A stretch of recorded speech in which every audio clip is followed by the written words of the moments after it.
Welcome to Locked On College Football Kickoff Live. Alongside Alex Dono of Locked On Canes and Kenton Gibbs of Locked On ACC and Locked On Wolfpack. Drake Toll here from Locked On Big 12. Thank you for making Locked On College Football Kickoff Live your lunchtime listen every Friday. Guys, let's jump in. The biggest upset of the week, at least in the top 10, Clemson and Duke. You might remember that I said if Clemson loses to Duke, I would cut off. I think it was my left. Kenton, was it my left pinky toe?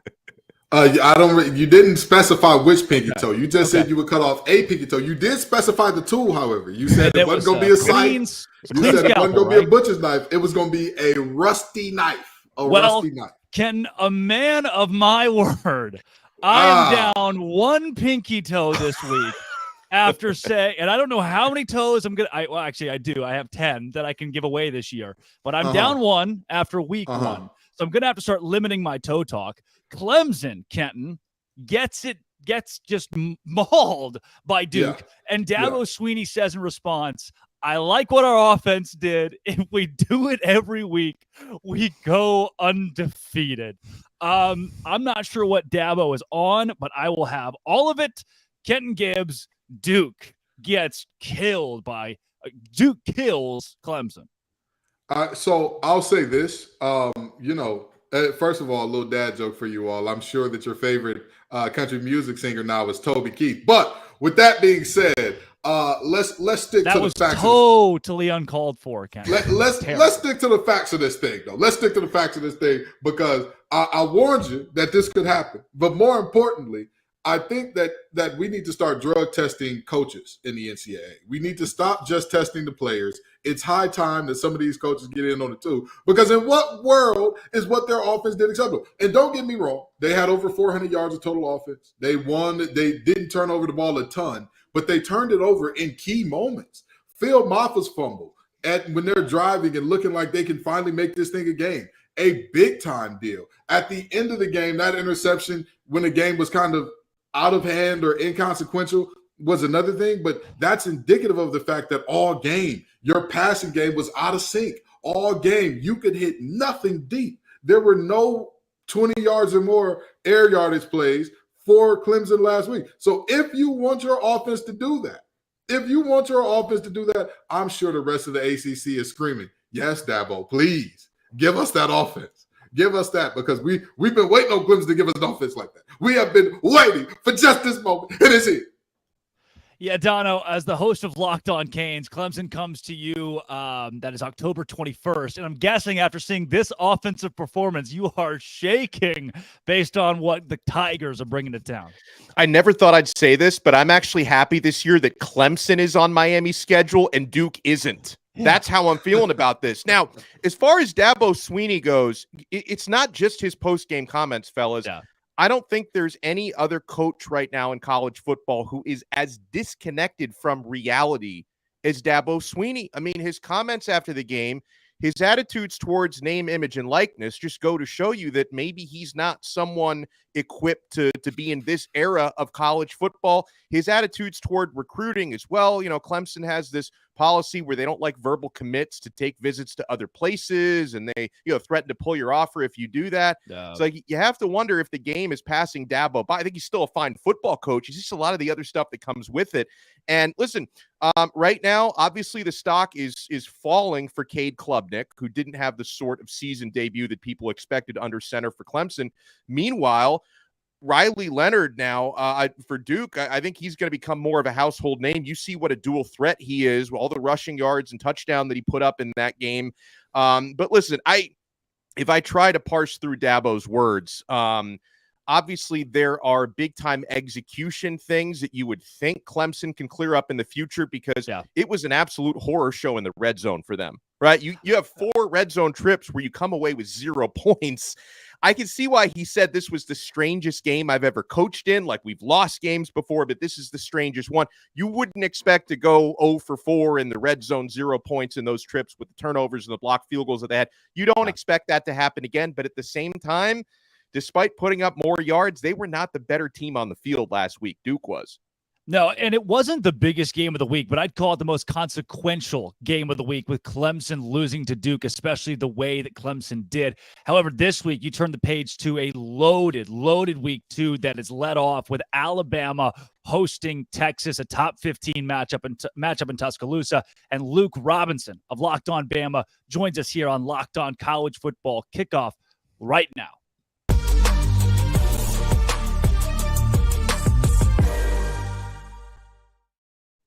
Luke, my man, Alabama and Texas. Last week, the Longhorns were sloppy against Rice. Alabama took care of business. Jalen Milroe, the new quarterback, stepped up big time and showed that, hey, there's a new signal caller in Tuscaloosa.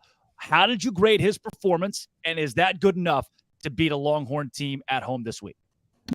Yeah, first of all, thanks for having me. Secondly, yeah, I think if he performs like that, it's certainly enough to beat Texas. Alabama is still uber talented, and I know Texas is too, but Alabama, in terms of blue chip ratio, if you believe in that type of stuff, and I do, they are up there at number 1 or number 2 in terms of blue chip ratio, so you know they've got the talent to do it.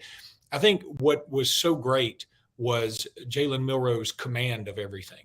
Look, everybody was judging him on the way he performed against Texas A&M last year. And let me preface all that by saying his performance against A&M wasn't bad. He was forced into a starting role in what many people thought at the beginning of the season would be Alabama's biggest game, nighttime in Bryant-Denny against A&M, a revenge game. It was a big deal. And he was forced into duty. He ended up throwing 3 touchdowns. He had some turnovers. There's no doubt about it. He had some turnovers and he had some shaky moments. But Alabama won the game and he performed admirably. It wasn't a superb effort. It wasn't Bryce Young, but I've been on record saying, hey, I could call Bryce Young the best player in Alabama history. I mean, I don't think that's a stretch.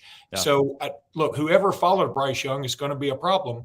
But, you know, Jalen Milroe put on a show on last Saturday against Middle Tennessee. He accounted for 5 touchdowns. That's never been done by an Alabama quarterback before.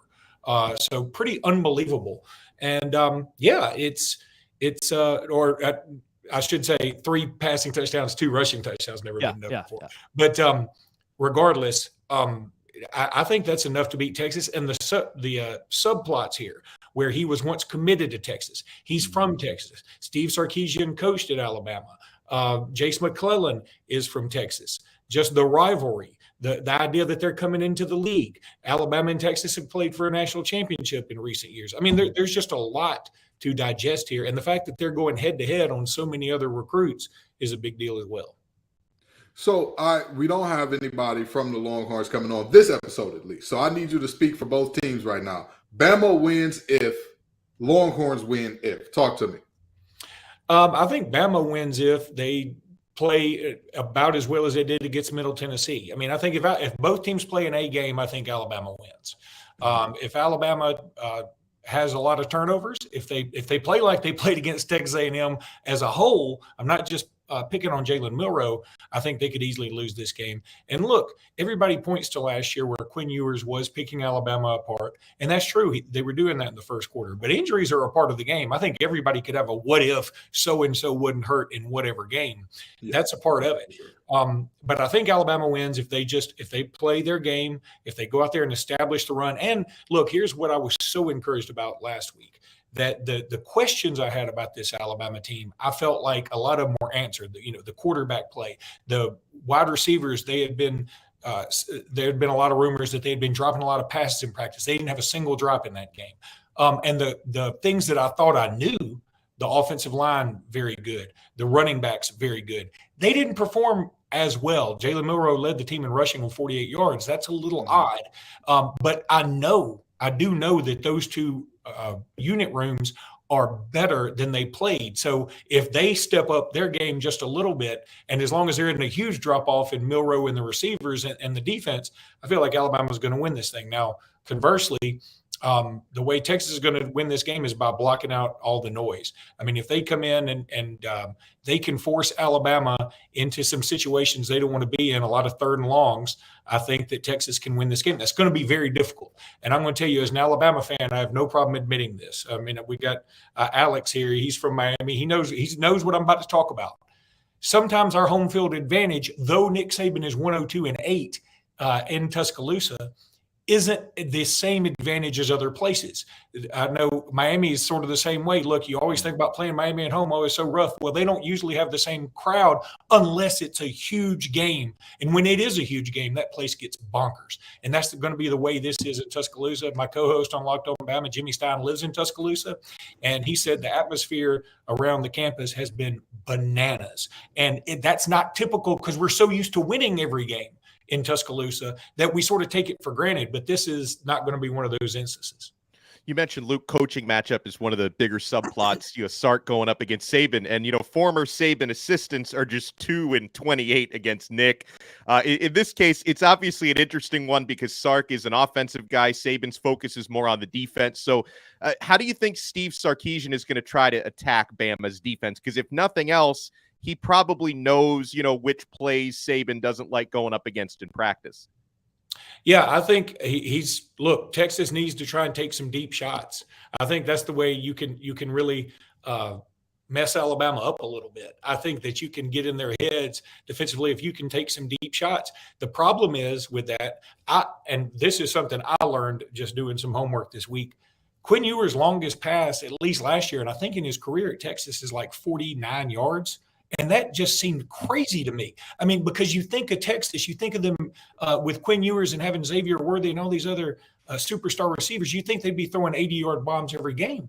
And that's not really what they do. So it's just a little bizarre to me. But I think that, look, everybody seems to be so scared of Kool-Aid McKinstry. And they should be. He's the best defensive back in college football, best cornerback in college football, if you ask me.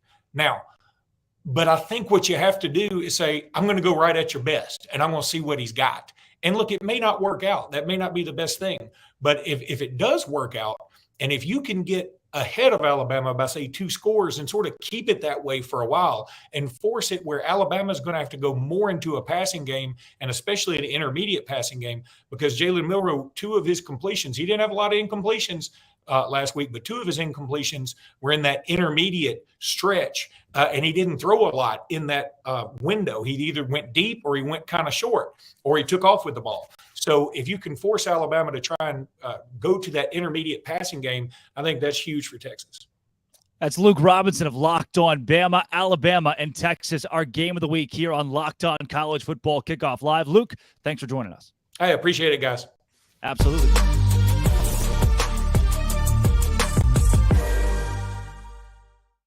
All right, boys, that was the game of the week this week. Last week, it was TCU and Colorado. We didn't know what was going to happen in that yet. Yeah, LSU and Florida State, and then obviously that Duke and Clemson game. But we honed in on how Colorado was going to get dominated by TCU, and we were a little bit wrong. Kevin Borba of Locked On Buffs is going to join the show. Coming up next, Dono.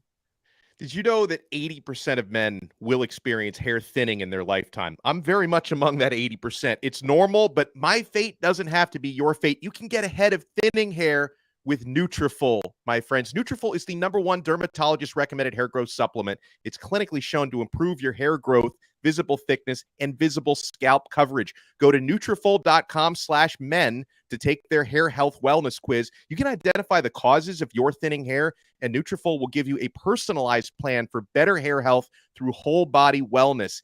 Take that first step to visibly thicker, healthier hair, because for a limited time, Nutrafol is offering our listeners $10 off your first month subscription and free shipping when you go to Nutrafol.com/men and enter promo code LOCKEDONCollege. Find out why over 4,000 healthcare professionals recommend Nutrafol for healthier hair. Nutrafol.com/men. It's spelled Nutrafol.com/men and enter promo code LOCKEDONCollege. That's Nutrafol.com/men, promo code LOCKEDONCollege.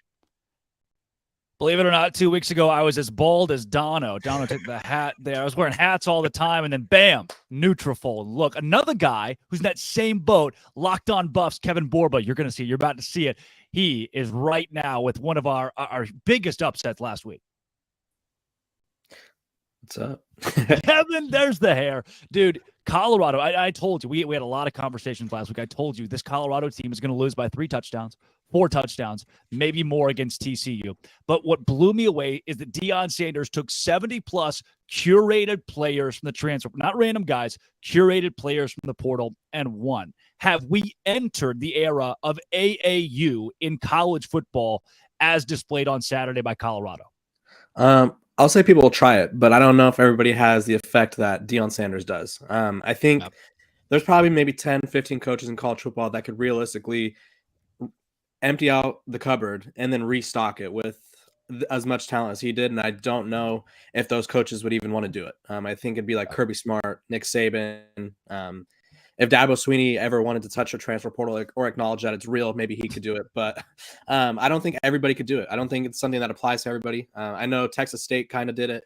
But again, it's really not one size fits all type of thing. And so I think having Coach Prime is kind of the main factor that a lot of these kids went there. Well, Kevin, I want to give a nod to Coach Prime right now because I bought receipts too, baby. Of all the folks on Locked On College Football Live, who was highest on the Buffs? I was. I believed in the Buffs. I said that their ceiling was higher than what everybody else believed. So, Coach Prime, I believe. Okay? I don't care what nobody else tell you. I believe. Now, with that being said, Kevin, what do you think is the balance between the coaching and the talent that created that upset? Because me personally, the more I watch film on that game, the more I say, these young men were exceptionally coached. This game was schemed up perfectly. Prime beat Sonny Dykes in the chess game of football at multiple points. That's what I was seeing on tape, at least. So tell me, what do you think is the balance there? Yeah, I think I'd probably go 60-40. Honestly, I think the schematics are great. I've never seen an offensive coordinator receive as much hype as Sean Lewis did, but he deserved all the praise. Every play he drew up was to perfection. It seemed like he would just take a look at the defense and be like, okay, we're running this. And then it would be wide open. Every single time is kind of what it felt like. I think Colorado scored just about every time they touched the ball. So you have to give him props where props is due. But then you have to look at plays where I think it was like 4th and long, whatever that, I think it was 19. And Shedeur Sanders scrambles a little bit and delivers a strike. Or you have to look at the throws that he made down the field. His deep ball, I think, and I'm starting a little petition for this, so if you guys would like to sign, I think Shedeur Sanders throws the best deep ball in college football, or at least one of them.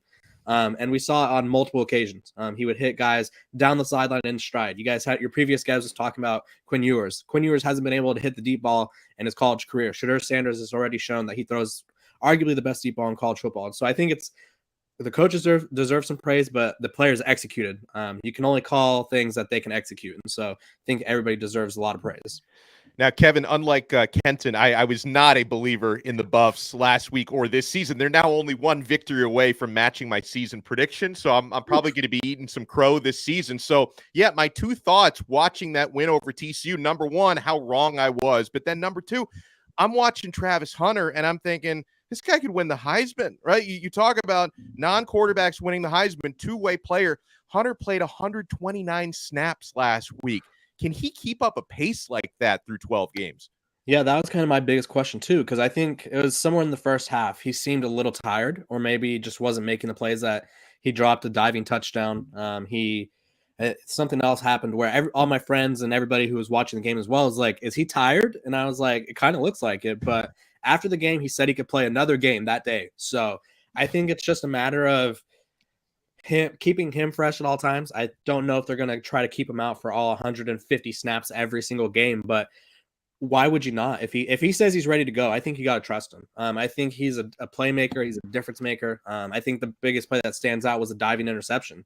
I saw somewhere that he covered about like 6 yards on that play where he dove to catch the ball. And I think when you look at that play, you're like, why would Chandler Morris throw it that way? Well, Travis Hunter was nowhere near where Chandler Morris was trying to throw it. That's just how quickly he covered ground. And so Travis Hunter needs to be on the field as much as possible. I do think the Heisman hype is legit. If he plays like this every week, I don't see why he shouldn't at least be in New York at the very minimum. I don't think we've ever seen someone who has this kind of effect on both sides of the ball. His stats for receiving have already essentially surpassed Charles Woodson. If everything goes right, he'll pass Charles Woodson by tomorrow.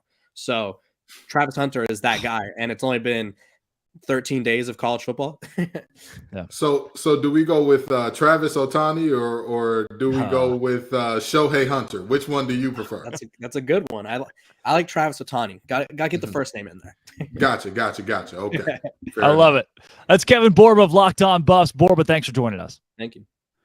Guys, to the rest of the desk, a Colorado win that to me proves the transfer portal is right there. You see Texas State do it with 53 transfers and beating up on Baylor, and Colorado gets TCU. There have been teams who have tried this AAU style, and now it's coming with more success. Dono, to me, I would rather have 30 juniors from Western Kentucky as opposed to 30 four-star freshmen coming out of high school. Where do you sit here?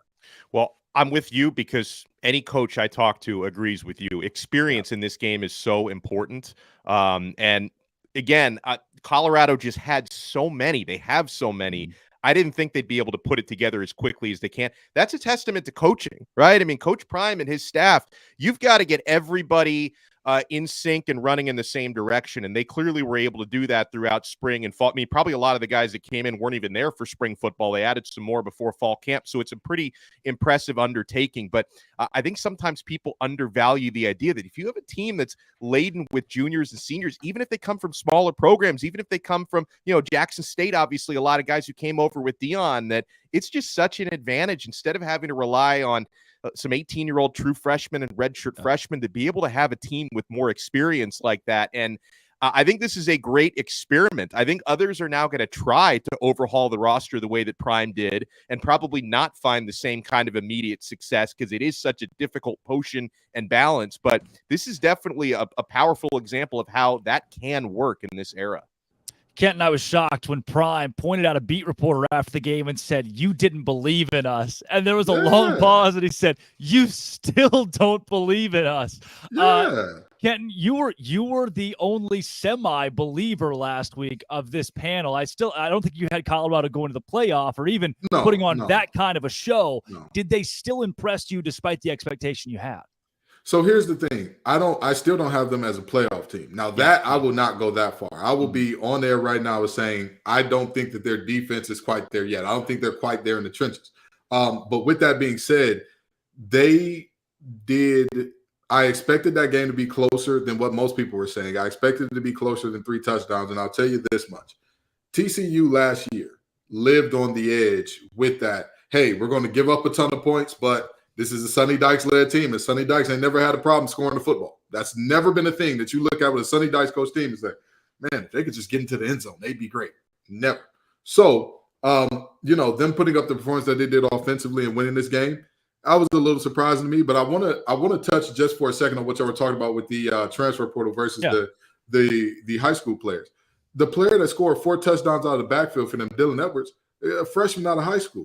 This thing is more art than science. There is no precise balance to say like, hey, I'd rather have this than that, or this is the way to do this thing. Because, I mean, if you look at the programs that are having the most success by far and wide, right, it's not that AAU style. It's a mix between, yes, we do have a bit of a farm system in it. Hey, you're the best player at Kent State. Come on down here to Alabama, brother. We got big-time football for you to play over here. And also saying, hey, we're also going to get the best players out of high school.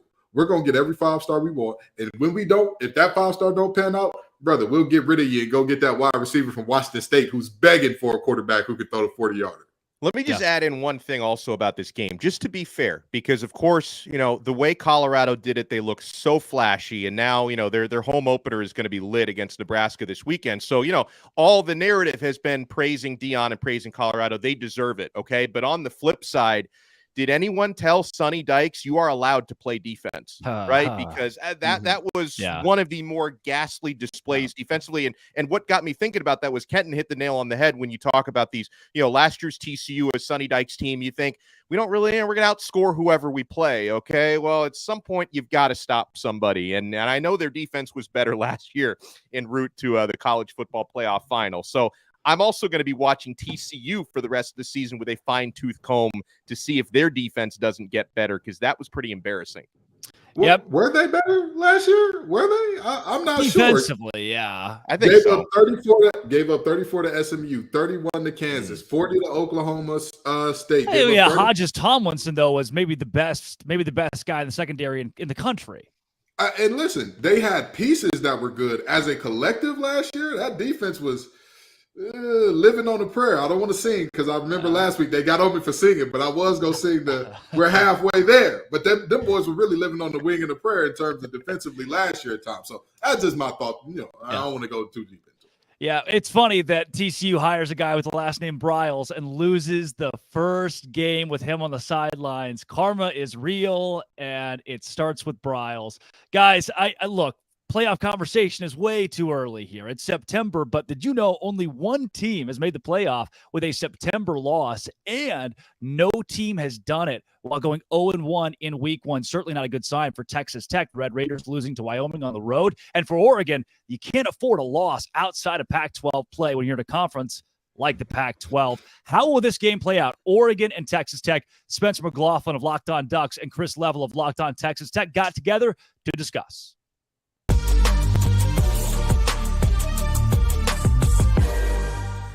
Two tidbits that have been making me resistant to the notion that some Oregon fans have, kind of bought into, which is, oh, well, if they lost to Wyoming, certainly they're going to lose to the Ducks, and it's not going to be close and everything. Two tidbits on that front. Number one, I've brought this up on the show before, but Oregon in 2021 lost to a 3-9 Stanford team, also beat Ohio State on the road. Same team, same season, couple weeks apart.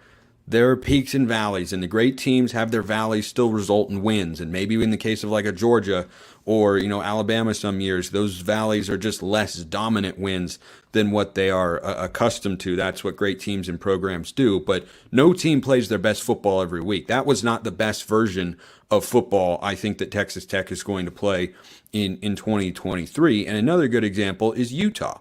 2021, same year, they began the season 1-2. They lost, and this will provide some hope to Texas Tech fans. They lost a triple overtime thriller to San Diego State in the non-conference. They were a 1-2 football team. They ended up winning the Pac-12 that year, thumping Oregon twice in a 2-week span. So it was not what the Red Raiders were hoping for. It's not what I expected to see from them for sure. But in no way, Chris, do I feel that this is now just a giant mismatch between one team that won 81-7 against an FCS opponent in Portland State and one team that blew a 17-0 lead on the road against Wyoming. Yeah, and unfortunately for Texas Tech, this is a fan base that's been tortured by, back when Spike Dykes, Sonny Dykes' dad was the coach here, you were notorious for 1 week you lose to North Texas, little old school up in Denton, right outside the Metroplex. You lose to them on your home turf. And then fifth-ranked A&M would show up on your field, and you're thinking, well, this isn't going to go up. And then you pull it off and win. Yeah, it's like, I say this all the time. It's like, I know what you're capable of, but I also know what you're capable of. And so, like, what, and like, you're right. There's very few teams that even that out and like survive all the tests. And I expect this to be a fun home crowd. I think, if you're Tech, you can get a lot of the doubt back and erased if you get a win here, and you can kind of get a fresh start on it. Let's get out of here on this, Chris, and I'll see if I can kind of wriggle this out of you of sorts, a prediction on the game. I know you're not always pain, Spencer. Yeah, right. Tortillas will fly. I'll predict that. I was about to say, I'm very much looking forward to what I'm calling the quad T in college football. The Texas Tech tortilla toss, I think, is an excellent way to describe what's going to happen. For those of you who don't know, there's a tradition at Texas Tech where they throw tortillas at kickoff. Because, well, Chris, real quick, in like 30 seconds or less, why do you throw tortillas on the field in Lubbock? I love it, by the way. It's quintessential college football traditions. Back in the day, I think that Texas Tech was playing Texas A&M. Some announcer popped off and said, "There's the only thing in Lubbock is a giant tortilla factory," or something along those lines. And so I think people kind of caught on to it. It pissed them off. So at kickoff, they let them fly. They freeze them. They cut holes in them so they'll fly further. They used to get penalties. Oh, they freeze them. Oh, goodness. Oh, yeah, so they got a little oomph. Oh, yeah. But they're flour tortillas. And it's only at kickoff, though. Oh, corn's better. They go everywhere. Yeah. From a taco standpoint, 1,000% agree. Corn is much better. Not for throwing them at kickoff. Okay. I completely agree. I think Oregon goes into Texas Tech and gets it done. I got Oregon winning 34-23. Your thoughts on the outcome of the game? I can't sit here and pick Oregon to win. I just can't do it. I mean, I'm okay. sorry. I'll say That's okay. 36-33. I'll channel my inner Spike Dykes, and I'll say you come back, from the grave. You're like the Undertaker that just sits up. Oh, like he's still alive, right? and I'll say 36-33, and then everybody calms down in Lubbock and is like, okay, well, we're 1-1 out of the gate, but it's not as bad as we thought. But we pull off a good one. But yeah, I'll say 36-33.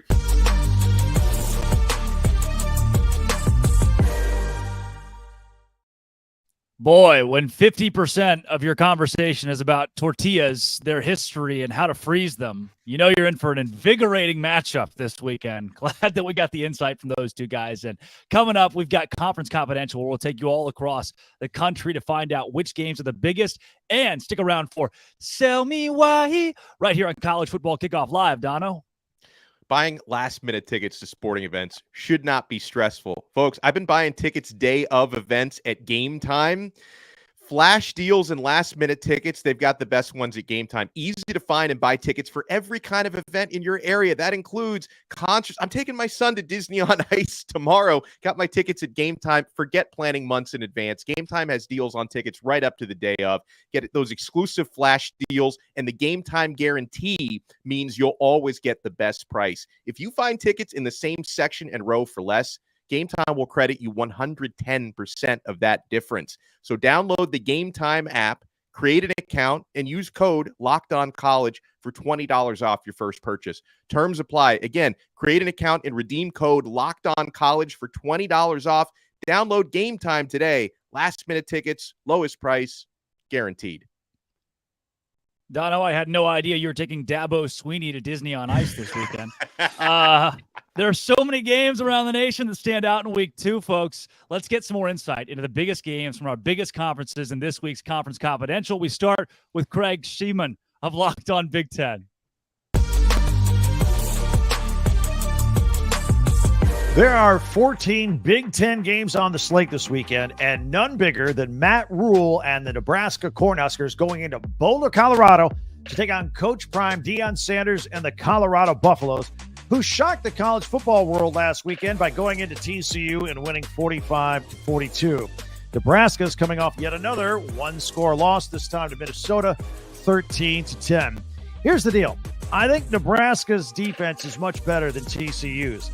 I also think that Nebraska quarterback Jeff Sims and running back Gabe Ervin can run the football. I don't know if you noticed, but TCU ran for 262 yards against Colorado's defense. I think it's there for the taking. Bottom line, I think if this is a high-scoring game, some sort of shootout, then Coach Prime and Colorado are 2-0. And who would have thought that a couple of weeks ago? If it's a lower-scoring game with some actual defense in this game, I think Matt Rule gets his first win at Nebraska. By the way, Vegas has the over-under at 59, so it thinks it's going to be a little bit of a higher-scoring game. They also have the Buffs at -3 on this one. Youngstown State is at Ohio State. I call this the Jim Tressel Bowl, given his importance to both institutions over the years. Kyle McCord and Devin Brown will both play quarterback for Ohio State. Devin Brown will play a lot more than he did last weekend in Bloomington against the Indiana Hoosiers. I've got to tell you right now, this quarterback situation is not resolved yet, so both will get a lot of snaps in this game. In Ann Arbor, get out your bingo card for your coaching roulette. We'll keep track of who's coaching the team. Jim Harbaugh in his second of 3 weeks being suspended.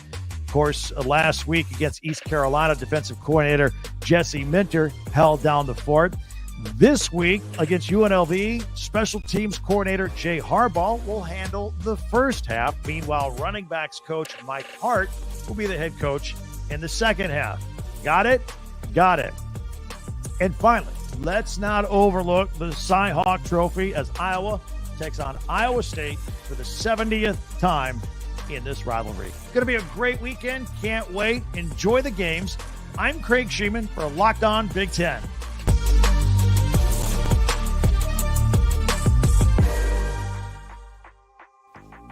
Week 2 in the college football world is upon us, and all eyes will be on Boulder, Colorado, as the Cornhuskers of Nebraska travel to take on Deion Sanders and the Buffs. Spencer McLaughlin here for Locked On Pac-12. A lot of great games across the Pac-12 non-conference slate this week. A lot of big opportunities, but perhaps none bigger than the chance for Colorado to progress towards a 3-0 start before conference play begins on September 23rd at Oregon. They host USC the following week, and they have a chance to show that week 1 wasn't a fluke, that TCU isn't a pullback team in a major way, but that Colorado is just that good. Shedeur Sanders set a school record in his first game as a Buff with 510 passing yards. He was darn near flawless, throwing 4 touchdowns, no interceptions, executed the offense at a really high level. Thing to watch in this game is Nebraska's offense against Colorado's defense. The Buffs allowed 42 points and needed 2 red zone turnovers of TCU in order to hold them to 42 points on the road. A Nebraska offense, meanwhile,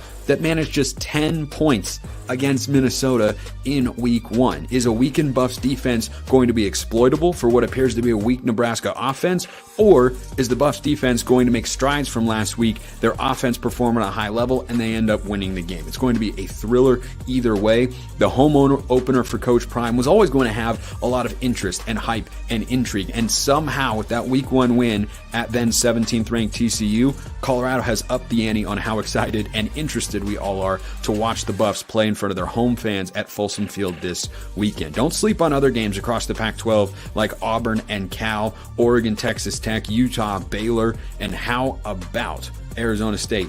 Just a 3.5 point underdog against Oklahoma State. Something smells a little bit fishy there, but should be a really, really good week in the Pac-12. And definitely don't forget Washington State hosting Wisconsin. A lot of great games and a lot of great opportunities for the Pac-12 as they look to stay undefeated in the non-conference slate in week 2.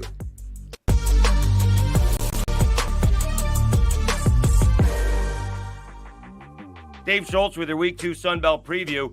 Much better matchups across the board in the Sunbelt for Week 2. In fact, you have a conference ball game, the Louisiana Raging Cajuns taking on ODU in Norfolk, Virginia. First time these two schools have ever met. But the big matchup is Appalachian State going to Chapel Hill to take on Carolina.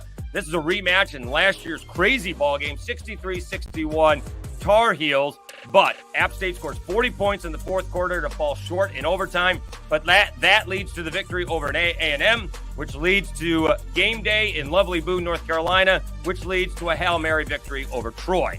You do have Joey Aguilar starting at quarterback. He came in for the injured Ryan Berger. Aguilar threw 4 touchdown passes on just 11 out of 13 passing. But you also have the defense that's got to step up a little bit. Mountaineers gave up 24 points to Gardner-Webb. That's not going to fly against Drake May and company in Chapel Hill.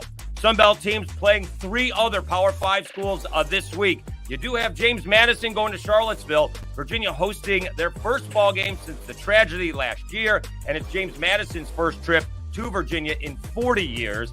James Madison also making a quarterback change. Alonzo Barnett III just struggled last week against Bucknell.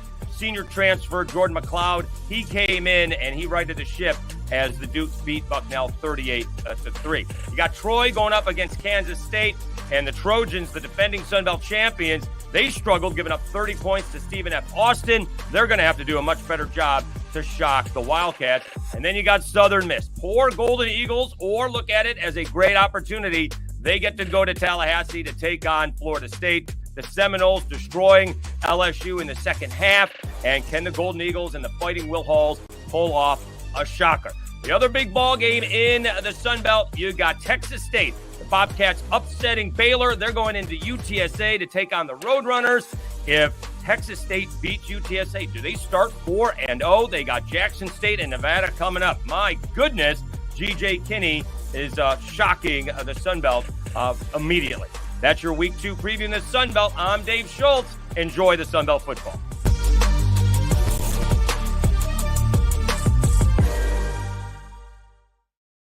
That was our look around the country here on College Football Kickoff Live with Conference Confidential.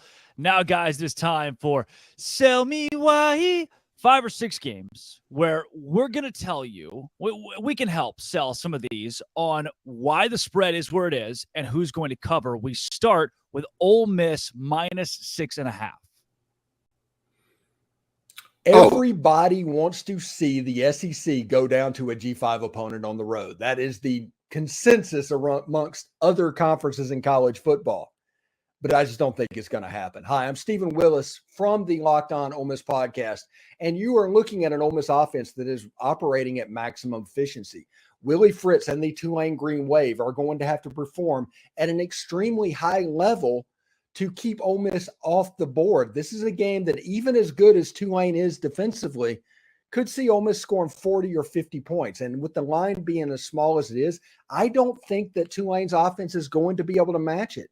In fact, whenever you look at the score of this game, I put it at somewhere around 31-14. So I would be okay with laying up to 12 or 13 points. So as this line gets a little bit bigger, and I think it will before kickoff, I do think that I would lay these points. Tulane's a good football team. I just don't know if they're as good as Ole Miss. Yeah, guys, Kenton Gibbs, we'll start with you. Ole Miss, Tulane, this game is a sellout. It's a Tulane team that won a New Year's Six Bowl last year, but a lot of people are picking the Rebels to get it done. Yeah, so the thing about this game is Tulane is another one of those teams, and this is kind of because they're in the group of five more so than just a philosophical thing that we see from a lot of Power 5 teams that don't play defense. They're going to struggle defensively. Offensively, they can scheme guys up. They can find ways to get guys up. They can find ways. I enjoy watching Tulane's offense because whatever they want to do, they find ways to effectively do it. If they want to get the ball to the perimeter in terms of the running game, they find a way to do so. If they want to scheme up, hey, we're going to keep hitting you laterally until all of a sudden you got two high safeties and now we can gas you vertically, they're going to do it. And so I could see Tulane saying, hey, not today. No covering on us, Ole Miss. But I could also see a couple of turnovers going the wrong way for them, and then all of a sudden Ole Miss gets this thing and makes it ugly. Dono, 7-point game. Do you take the Rebels? I do take the Rebels. It gives me pause because obviously Tulane is ranked, Tulane is talented, but the fact that they're ranked, that means you're not going to be sleeping on the green wave. I think I look at it from an Ole Miss perspective because sometimes when you see these strong group of five teams pull off these upsets, I know we're talking about a spread, not the straight up, but either way, when you're talking about these group of five teams, when you can catch a Power 5 sleeping, it's not going to happen because I think Tulane has enough hype coming in. Jimmy's and Joe's, guys. I mean, Tulane can try to scheme with their X's and O's, but they just don't have the talent. So this is a situation where I can see it being a close game heading into the fourth quarter, and I just think the Rebels are going to wear them out and probably end up winning this game by 2 touchdowns. Look, I New Year's have Ole Miss to cover, by the way. New Year's Six Bowl is different than week 2 of college Yeah. football, right? You don't really throw out the kitchen sink to beat Ole Miss this week, and maybe you can make the case that Tulane does, but they know what it's like to win now. They've seen that at one of the highest levels of college football. I've got Ole Miss by at least a touchdown. It's a weird line, right? Vegas and the bettors are swayed on this one, but give me Ole Miss as well. But we've got action this weekend to an extent, like 50% action. Georgia, 43.5-point favorites over the Ball State Cardinals. Clint Shamblin of Locked On Bulldogs is going to sell us why the Dogs will cover the huge spread. Here will be Clint Shaman, Locked On Bulldogs here, telling you why Georgia's going to cover no problem, no sweat against Ball State. One, Bobo knows his assignment. Look, last week, Kirby Smart got on him, told him, hey, first and goal from the 5, can't be having that. We got to get more than a field goal. That's number 1. Bobo's going to be on point. Number 2, Carson Beck is going to be just fine. In this offense, Stetson Bennett did not have as many yards, completions, or touchdowns as Carson Beck did in his first game as Georgia's signal caller. No worries there. And number 3, this defense is nasty. It's the best defense Kirby Smart has ever, yes, I said ever had. Talent all across the board. Composite is the best we've ever seen, which is why I think Glenn Schumann and Kirby's going to shut them out again. This is why Bulldogs are going to cover that point spread. Fear not. Lay the points. It's just fine. Ball State is not going to score, and Georgia's going to get a 50 burger. That's why Bulldogs are going to cover. Oh, the old backdoor cover here. We're talking 43 points. Georgia did not cover that against UT Martin. What? There are so many other things you could do with your life than bet a 3-point spread, Kenton Gibbs. I agree. This is throwing money out the window because you're counting on a lot working in a certain way. they're counting on Kirby Smart not calling off the dogs. You're counting on the 2s and 3s from Georgia not potentially letting up a touchdown or two, because Mike New, who's the head coach of Ball State, he's not going to pull his starters. That's not going to happen. We have seen him historically get the wheels whooped off him by teams, and those starters play deep into that game. If you look at the Tennessee game last year, Tennessee beat them by 49 points. So I know some people are thinking that's for us who think Georgia is going to cover. Yeah. But not really, not so fast, my friend, because there were multiple moments toward the end of that game.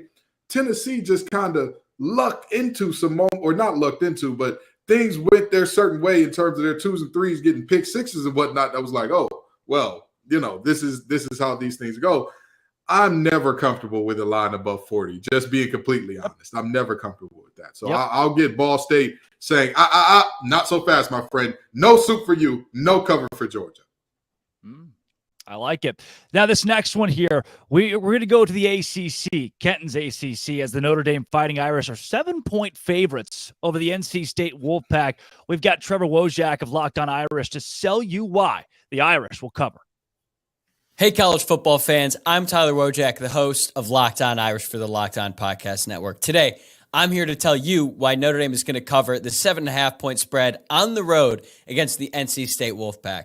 Like always, it starts with the quarterback, and Sam Hartman has been practically unstoppable in his first 2 starts for the Irish, leading the offense to 11 touchdowns out of 12 total drives. I expect him to exercise some demons against NC State and have a big game on Saturday in Carter Finley Stadium. But it's not just Hartman, though. The Notre Dame defense has been stout, and they have yet to give up a touchdown through 2 games, albeit against pretty weak competition, but still, they have been really good so far. And I believe this is the first big test for Notre Dame this season, both offensively and defensively, and I'm confident the Irish are ready to rise to the challenge and get a statement win on the road against NC State. Our very own former NC State defensive tackle, Kenton Gibbs, go. Y'all are going to call me a homer.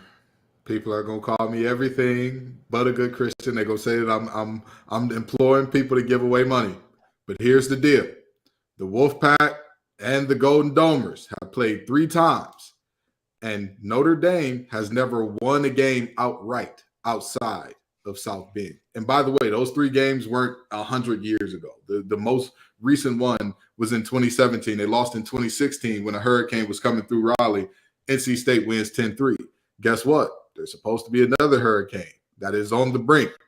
Fans, friends, family, I'm telling you, this is deja vu for a reason. The more I watch film on Notre Dame, the more I believe they're not going to cover. Do I believe they win outright? I have them winning by a field goal, 24-21. But do they cover that 7.5? I don't think so. Well, speaking of games that are close to the chest for our host, Dono, here's yours. Texas A&M Aggies are currently favored by 3.5 on FanDuel over the Miami Hurricanes. Here's Andrew Stefaniak to tell you why the Aggies will cover that spread. Will Texas A&M cover against Miami? Man, it's a tough one. It's a good question. I think the Aggies are going to cover. Our friends over at FanDuel currently have the line at 4.5 points, minus 4.5 for the Aggies. And the way I look at it, I think they're going to go on the road and take care of business against the Miami Hurricanes. Texas A&M's offense looked dominant against New Mexico, and I think that they're going to go and do the same against a much better opponent in Miami. Connor Wigman was throwing passes that were just perfect, putting the ball right in the bucket, putting it right where it needed to be. We saw the wide receivers running open all game long, one of the most talented receiver rooms in college football. I think you're going to see that repeat itself. Texas A&M's hopefully going to have more of a rushing game against the Miami Hurricanes, and the defense, I think it's going to come down to whether or not you can stop Miami's rushing attack. If you can do it, the Aggies win, and they cover the 4.5-point line. Well, comparing backdrops between Locked On Canes and Locked On Aggies, Alex Dono covers. Do the Canes cover this Saturday? I think they do cover. And the magic number, I mean, it had been earlier in the week 3.5. It's at 4.5. I think this game is going to be decided by 3 or 4 points in either direction. So I look at that number. I feel comfortable taking Miami. Texas A&M hasn't had a great road record under Jimbo Fisher in bigger games. And the big thing, I thought that Andrew, he hit the nail on the head when he was talking about stopping Miami's rushing attack, because that's been an area where the Hurricanes have been completely revolutionized. They've added 3 top-tier offensive linemen since last year, Javion Cohen and Matt Lee in the transfer portal. It's funny because the Hurricanes actually have a true freshman starting at right tackle, and normally you'd say that's kind of a liability, but in the case of Francis Maui-Noa, former 5-star recruit out of IMG Academy, he's been blowing everybody away so far at his time at the U. And most importantly, Miami can basically go 4 deep with starting caliber running backs. And this is a time in the season when everybody, at least all those 4, are still healthy right now. When you talk about rotating between Henry Parrish, Mark Fletcher, A.J. Allen, and Don Chaney Jr. And Texas A&M, as talented as their defensive line is, fellas, because they've got 5 stars all over the place, basically 2 deep. They were brutal against the run last season. Different coaches, a lot of the same personnel. And New Mexico had a little success running into the teeth of their defense last week. So Andrew was right on. The Texas A&M stopping Miami's running game is a big key. I'll look at it on the flip side. As far as the Miami Hurricanes go, trying to slow down the Aggies' passing game. That's going to be where Miami either covers that 4.5-point spread or not, because that trio of wide receivers that the Aggies bring to the table with Evan Stewart, who was suspended against Miami last year, Noah Thomas, who's 6'6", and Anais Smith, who's just a gadget, all-purpose guy, does a fantastic job. Miami's got to pressure their quarterback, Connor Wigman, and I believe the Hurricanes have a defensive line where they're able to do that, I think, on a somewhat consistent basis, make him feel a lot more uncomfortable than he did against New Mexico. I think this is going to be a good game, fellas, and I think, I did go on record picking Miami to win by 3. It could obviously go the other way, but I think it's going to be close. I think this is going to be a 3 or 4 point game, and Miami does cover. Yeah. Not to be left out, I'm ready to be heard again. The Baylor Bears and the Utah Utes. Utah opened as a 4-point favorite. It has now jumped to 8. It is doubled. I'll be in the house at 11 a.m. Central Time between Baylor and the Utes with Kyle Whittingham. Give me the Baylor Bears +8. They were terrible last week. They lost to Texas State. Who does that? One of the worst upsets in college football's recent memory for a Power 5 team. But I'll tell you this. Sawyer Robertson, a Mississippi State Mike Leach quarterback, is starting for Baylor this week. His high school coach, a storied high school coach in Texas high school football, came on our show on ESPN Central Texans and said, this kid doesn't need an offensive line. He'll do it by himself. I think we got an old Tom Brady, Drew Bledsoe situation brewing in Waco. Baylor might lose by 45, but Sawyer Robertson might just win the game. That's why I like Baylor +8. That's a heart pick. Kenton Gibbs said he's not biased. I am. Sawyer Robertson +8 this week against the Utah Utes. Now, coming up next, the NCAA has done what the NCAA does best, and that's make terrible decisions that don't make any sense. This one comes from the ACC. But first, Dono.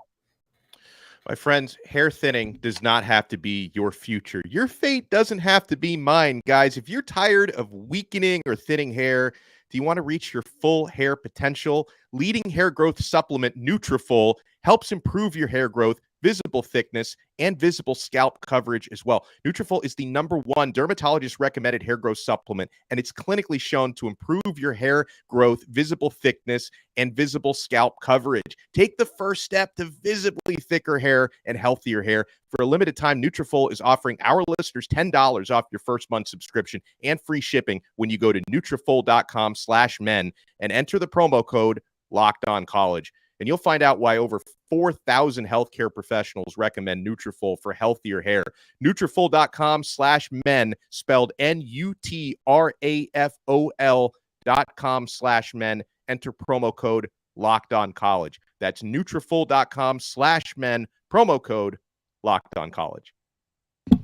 Slowly approaching the noon Eastern hour here. This is Locked On College Football Live. That's Alex Dono. That's Kenton Gibbs. I'm Drake Toll, breaking down everything from last week in college football and everything coming up this week. Now, one of the biggest storylines from the NCAA in their very finite wisdom, they have denied UNC wide receiver Tez Walker his eligibility for the 2023 season, and Mac Brown was furious, rightfully so. Somebody else who's also not very happy about it, Isaac Shade of Locked On Tar Heels. We'll take you there now.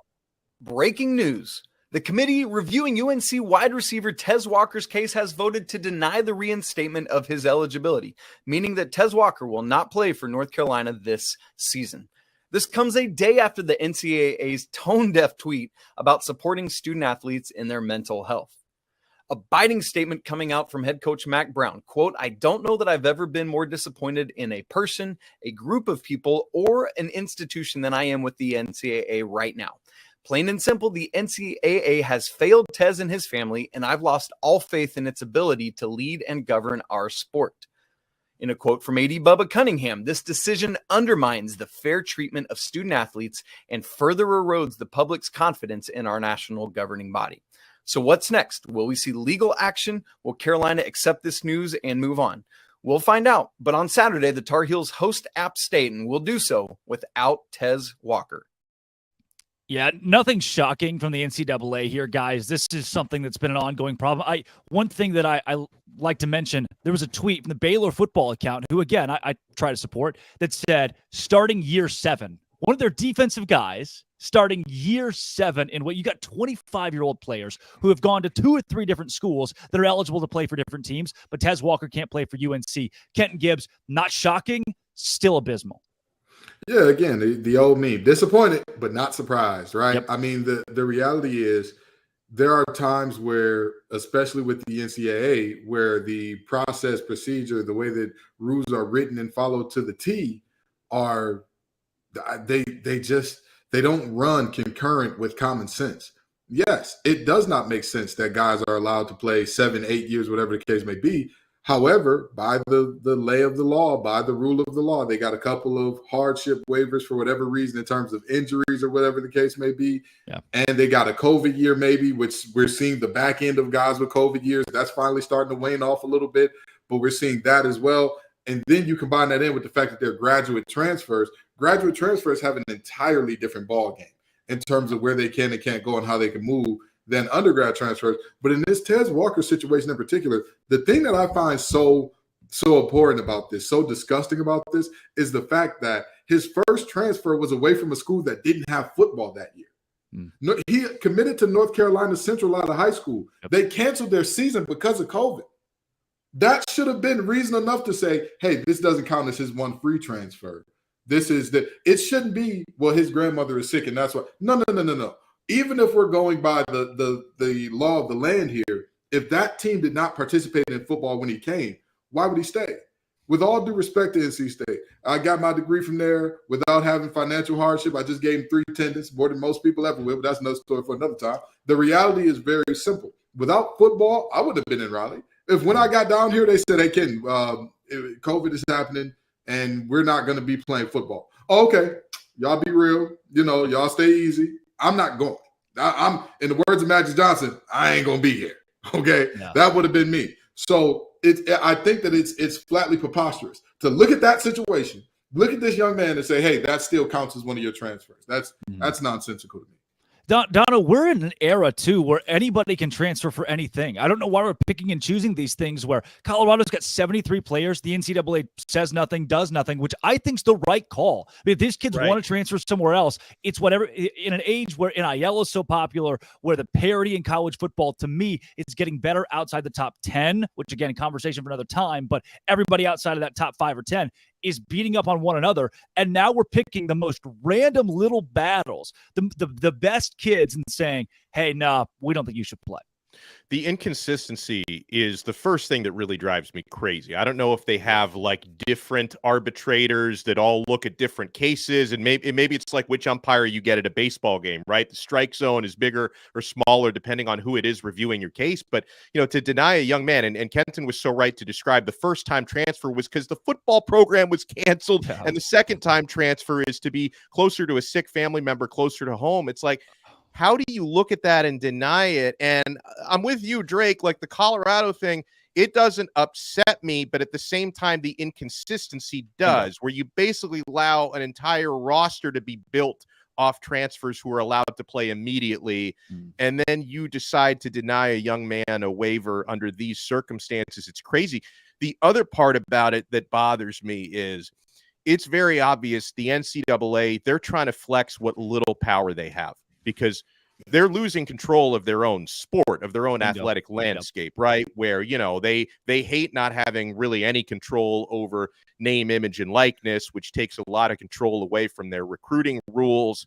And so now it's like the little power that they have left, they need to show these players and these teams who's boss by flexing that power. It's very upsetting to me. And I know we had a little talk about this last week, but the years go on with the way that, the conferences now and the universities are getting so much power. At a certain point, you're going to look at the NCAA and say, why do we need them again? Like, exactly what do they actually do to make our situation better? So that's where I'm at on this. It's troubling to me.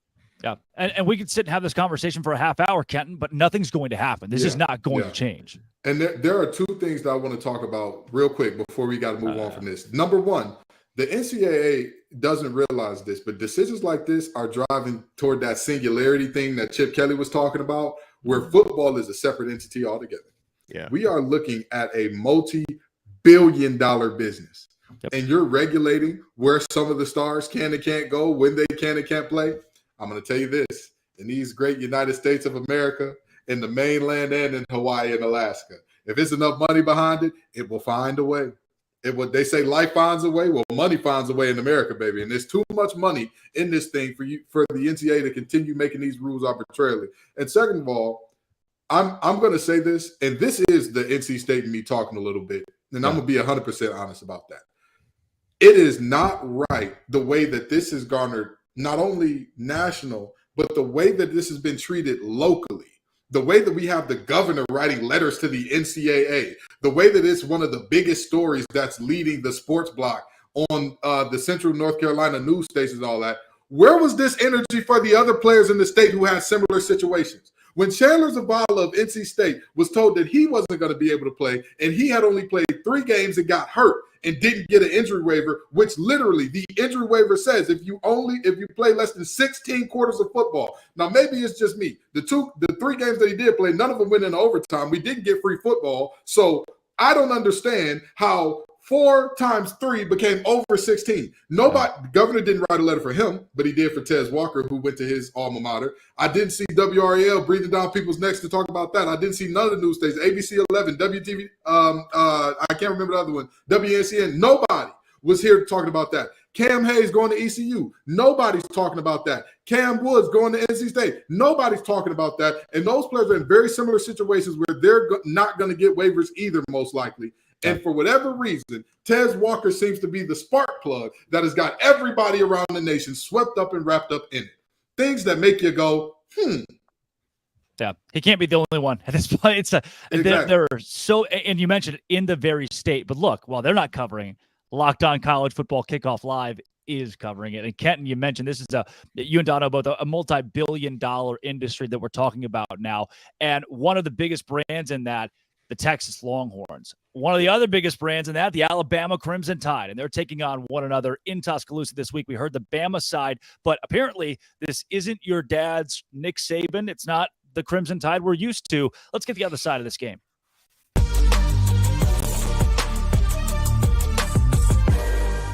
Jonathan Davis of Locked On Longhorns here on College Football Kickoff Live. The Horns and the Alabama Crimson Tide this weekend in Tuscaloosa. Jonathan, why, if they can, why can Texas win this game?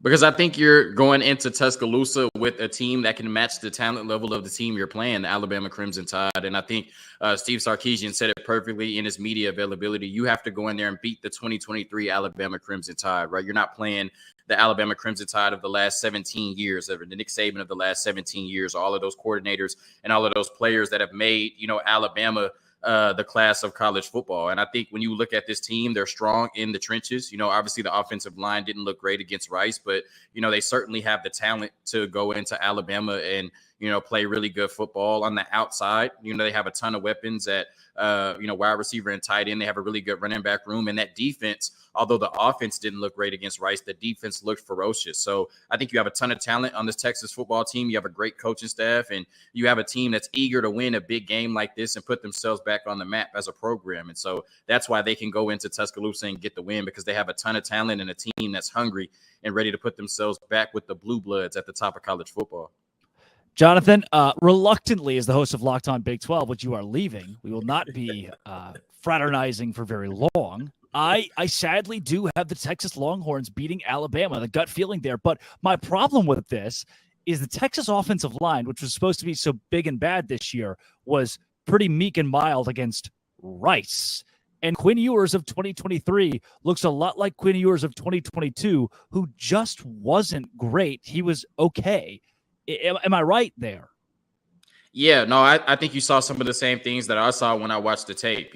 Fans were a little anxious because I think they were coming out year 3 under Steve Sarkisian and expecting the second coming of the 2020 Alabama offense. And when you see your offense go out there and score 1 touchdown and 3 field goals in the first half, I don't care how vanilla you've convinced yourself Steve Sarkisian was, that's just not acceptable. Now, they did come out, the first 3 drives of the second half and score touchdowns, but it's fair to question if Rice was able to give Texas some trouble on the offensive side of the ball. What can that defensive unit in Alabama do? So, yeah, the offensive line is going to have to be a lot better. It looks like we're going to have a different starting right guard, which I think is the right decision on Saturday. And I think Quinn Ewers is going to have one of those type performances that we've seen beat Alabama over the years, a Johnny Manziel, a Joe Burrow, Trevor Lawrence, a Deshaun Watson. I hate bringing up his name, but he's just one of the ones that came to mind. But it's going to take one of those type performances from Quinn Ewers to win on Saturday. And I can't blame people for saying they haven't seen it for 11 games. What makes you think it'll happen in the 12th? Xavier Worthy, to me, will be, I'm going to say it, he'll be the best player on the field on Saturday night. I was way higher than him than a lot of the national media who left him off of All-American pages. I thought that was insane. I think Xavier Worthy is an All-American caliber wide receiver.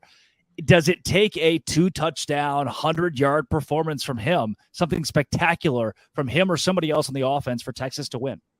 Absolutely, yeah. And I think that, you could say it's going to take a great performance from the running backs, but when you look at Bijan Robinson and Roschon Johnson not being able to run the ball on Alabama last year, it's hard to say, okay, well, Jonathan Brooks and Cedric Baxter will, right? When we know how much talent, Bijan Robinson has. Like I said, I think it's going to take, a Heisman-type performance, a generational, legendary-type performance from Quinn Ewers. And if he's doing that with his arm, that means somebody has to be doing it catching the ball. And I think Xavier Worthy is the most likely candidate for that. We know in Steve Sarkisian's offense, he wants to stretch the defense. He wants to get down the field, and nobody does that better probably in the entire conference in the Big 12 than Xavier Worthy. So I think that, if Quinn Ewers is to have a big game and have a game capable of beating this Alabama team, then that means Xavier Worthy probably got past Kool-Aid McKinstry a few times for touchdowns.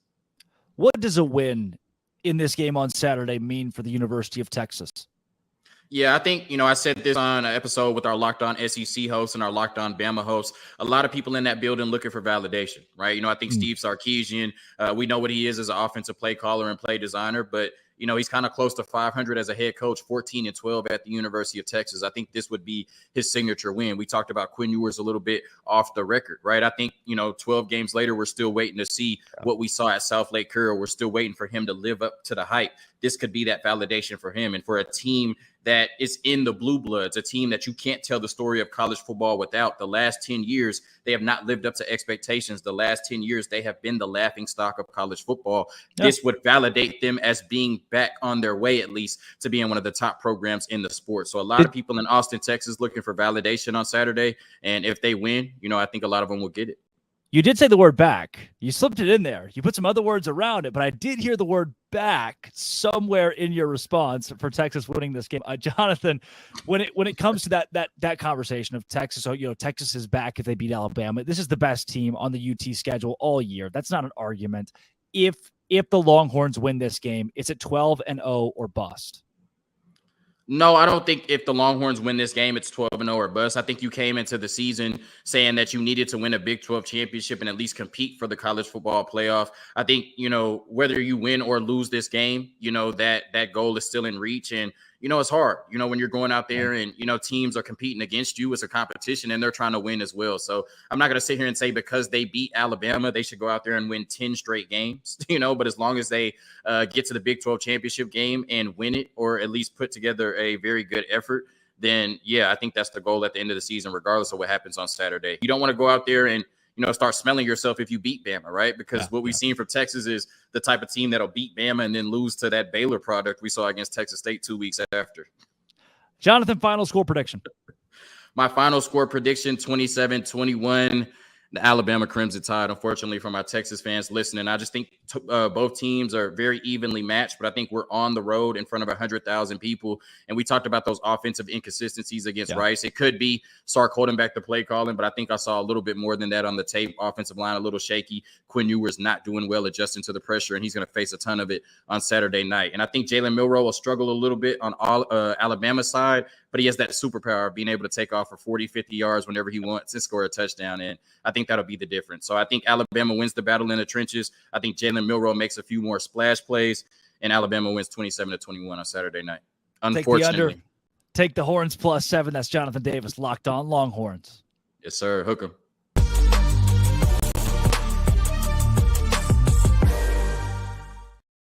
Guys, quick reaction to Texas and Alabama. I think Xavier Worthy proves to be the best player on the field. Texas keeps it close, and the experience wins in the end. I have Texas taking this game by 3 points, Alex Dono. I feel crazy saying it, but I agree with you. Texas is going to win this game. You know, you try not to dwell too much on what happened between the teams last year, but they've each only played one game, so it's hard not to. Yeah. Texas, since last season, has gotten better on paper. I know they were a little sloppy against Rice. They've gotten better on paper. Alabama, I think, has gotten a little bit worse on paper. And, you know, their quarterback struggles during spring and fall camp were well documented. Jalen Milroe, for as good as he played against Middle Tennessee, I'm not going to come out and say, oh, you know what, he's the second coming, everything's fixed. I think he's going to have some struggles against Texas. I think Quinn Ewers' experience, and listen, before he left that game injured last year, he was carving up the Alabama secondary. Feels crazy to say it out loud, but I've got Texas winning this game on the road. Close game, but I've got the Longhorns. Kenton? I don't know what's happening. I feel like I'm in bizarre world. The SEC is struggling. They're struggling. LSU got no moss. They got tapped out. You look at the USC team. Negative rushing yards against the UNC defense that couldn't stop the run with Robitussin, a COVID shot, and tissue. And that team gives you negative yards. I don't know what's happening. Now we're picking Texas over Bama. I hate to be on the bandwagon. I know some SEC folks going to be mad at us. I know Zach and Brandon are backstage saying, cut his mic. But, baby, I got to say it. Texas wins this game. And I want to say something about Texas being back. Jeez. From 1999 through 2009, Texas had as many national championship appearances as they had seasons with single-digit wins. Those 2 single-digit win seasons were 9. Folks, stop saying Texas is back until you no longer have to ask if they're back. They're not back until you don't have to ask the question anymore. If you're talking about those Mac Brown glory days, you're not back until there's no more questions. The question is, should this team be on the field with Texas? That's when you're back. That's when you're back, buddy. Well, let me add one thing in, because, Kenton, this doesn't have to be an SEC versus somebody else conversation. I mean, the SEC, they can basically already claim Texas. If Texas wins that game, the SEC can say, hey, they're going to be with us next year, SEC versus SEC. So I don't think they'll lose any sleep over that. In the words of Kobe Bean Bryant, soft. They're not yours yet. They're not there yet, okay? That's just because the marriage is arranged doesn't mean that that's your partner in the house cooking up the food, balancing the budget and the checkbook yet. They're not yours. That's the Big 12 whooping on you. Don't be soft, SEC. Don't claim them yet. They still got to pay a payout ticket to the Big 12 to leave. Don't be soft. This is SEC, Big 12. What are you going to do about it, SEC? I don't, guys, we just all three picked Texas to win against Alabama on the road. They're going to pull our show before next week. All three of us going Texas over Alabama. Coming up next, it's another powerhouse team like Bama that still has a lot of question marks. It's Ohio State. Can they go to the college football playoff? But first, Dono. I remember when buying last-minute tickets to sporting events used to be a stressful experience. I don't know if I'm getting a deal. Am I getting ripped off? Guys, at game time, you are always getting a deal. You're never getting ripped off. They've got these flash deals on last-minute tickets. It's easy to find and buy tickets for every kind of event in your area. Sporting events, concerts. I'm taking my 5-year-old to Disney on Ice tomorrow. I got great deals at game time. Lowest price guarantee. The game time guarantee means you'll always get the best price. If you find tickets in the same section and row for less, Game Time will credit you 110% of the difference, guys. So download the Game Time app, create an account, and use our code LOCKEDONCollege for $20 off your first purchase. Terms apply. Again, create an account and redeem code LOCKEDONCollege for $20 off. Download Game Time today. Last-minute tickets, lowest price, guaranteed. Wow, Dono, I didn't know you were taking Billy Napier to Disney on Ice. That's awesome. Guys, Hi, Billy. He's coming with me. Last week it was USC. This week it's Ohio State. We're talking playoff contenders, but a whole new look for Ryan Day's squad. Let's get a closer look at Ohio State.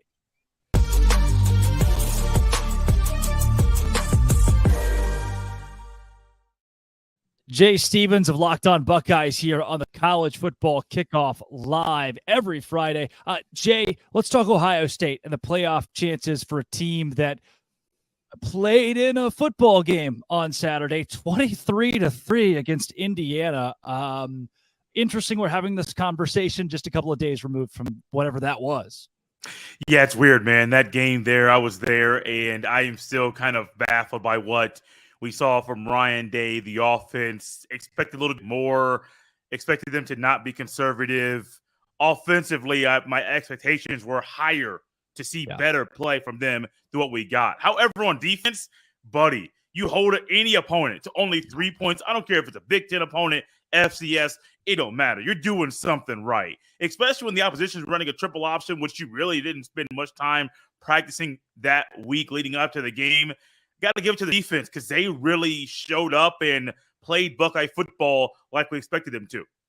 Yeah, when I look at the highlights, when I go back and watch this game and see the way Kyle McCord played, he played like a guy who's starting his first ever game at quarterback for Ohio State in a Big Ten game, too. He didn't get a Southeast Missouri in game one. He got another Big Ten team. How do you assess his performance on Saturday?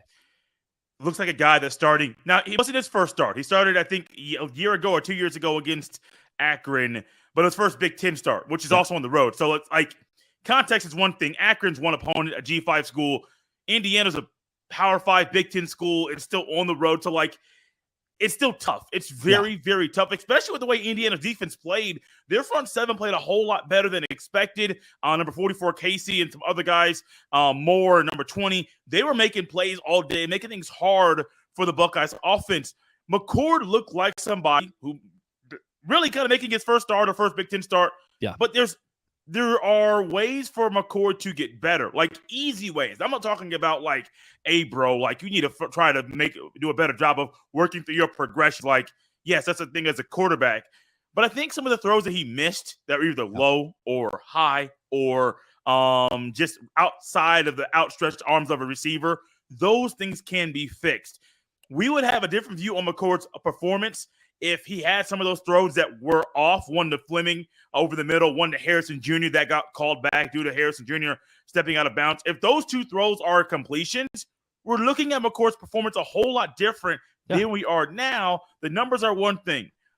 The play is another. But also I do think when you put all that together, McCord's quarterback who is starting week 2, and I do believe is the right guy going forward to start week 3, start against Notre Dame, and beyond.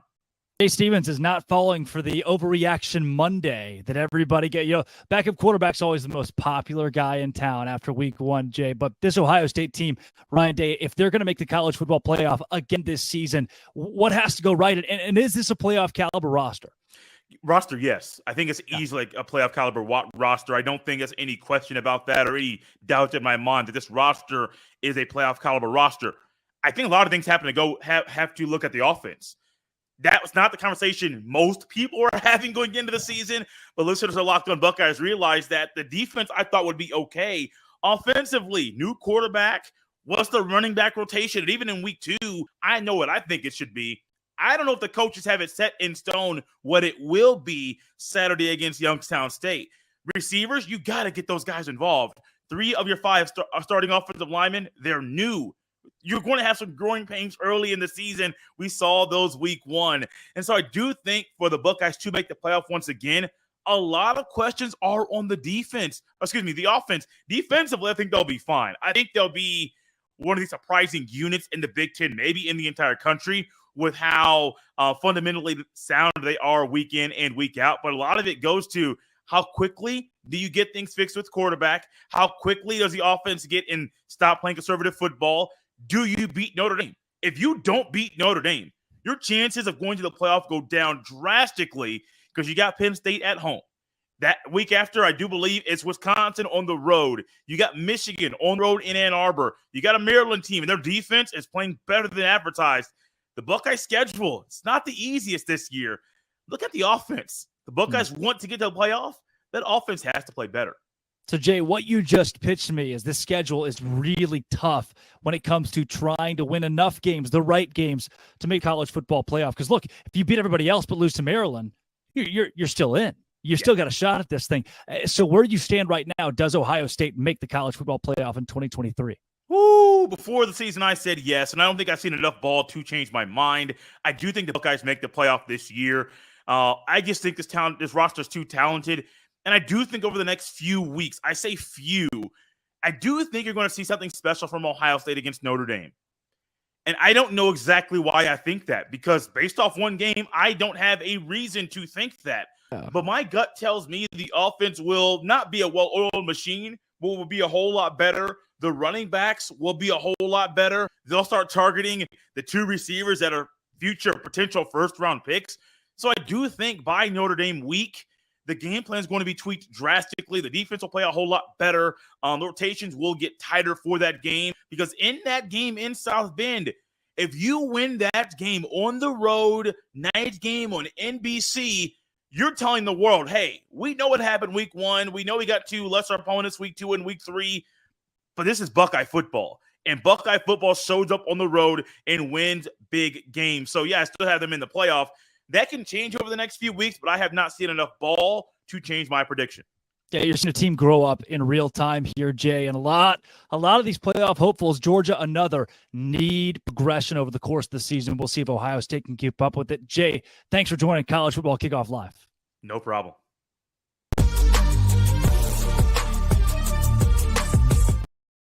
I hope that Jay Stevens narrates my life. If they write a book, I hope it's Jay Stevens that narrates it. Guys, we have looked around the Big Ten. We've seen the Pac-12 and the Sunbelt. It is time for the big dogs. Let's go Conference Confidential. And we start with, wait a second.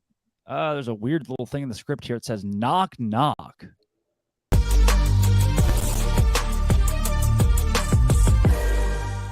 Hey, who's there? Get it? Because that's the Big 12. That's who's there. It's kind of a big week for us, to be honest with you over here, because last week was so bad.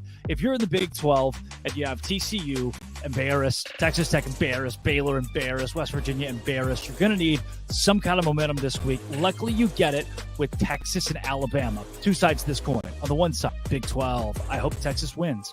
On the other side, SEC. If Texas wins, that's an SEC win against an SEC team, and it gives them momentum. But then again, if Texas beats Alabama and then Kansas State beats Texas, or TCU beats Texas, what does that do for the Big 12? That's a lot to digest this week. I do think Texas wins in Tuscaloosa. Baylor, Utah. Utah was originally favored by 4, over under 47. Now that spread is 8. I think Baylor covers the 8 with a Mike Leach quarterback and Sawyer Robertson starting this week. Give me the Bears covering at home against the Pac-12 champions at 11 a.m. Big opportunity for the Big 12 to show its prowess over the Pac-12. Kansas, 3-point favorites against Illinois. Illinois struggled with Toledo. Give me the Jayhawks. Iowa State, Iowa. Iowa's going to win this game. They have a very good defense. Under 36.5. Take the under. Iowa -4 covers, though. Like final score 20-13. SMU, Oklahoma. Who cares? Pittsburgh, Cincinnati. I guess Cincy, Emory Jones is not that bad of a quarterback. So if you're a Pittsburgh fan, you think, easy win. Not so fast, my friend. Not so fast, my friend. Cincinnati's got a couple of All-Americans, one of the defensive line. So I think they give them a run for their money. Pitt probably wins the game. Oregon, Texas Tech. Another great opportunity for the Big 12 to prove that it belongs. It's better than the Pac-12. I think that Texas Tech probably lose to Oregon, but it's going to be a great game. Over under 69. Nice. UCF and Boise, big game. Oklahoma State, Arizona State. That's the last game that I'll preview here. Oklahoma State will beat Arizona State by 45 points if it wants to in Tempe. They are 3-point favorites. Hammer that. Huge week in the Big 12 to bounce back from last week's debacle. Big 12. going to have a big one.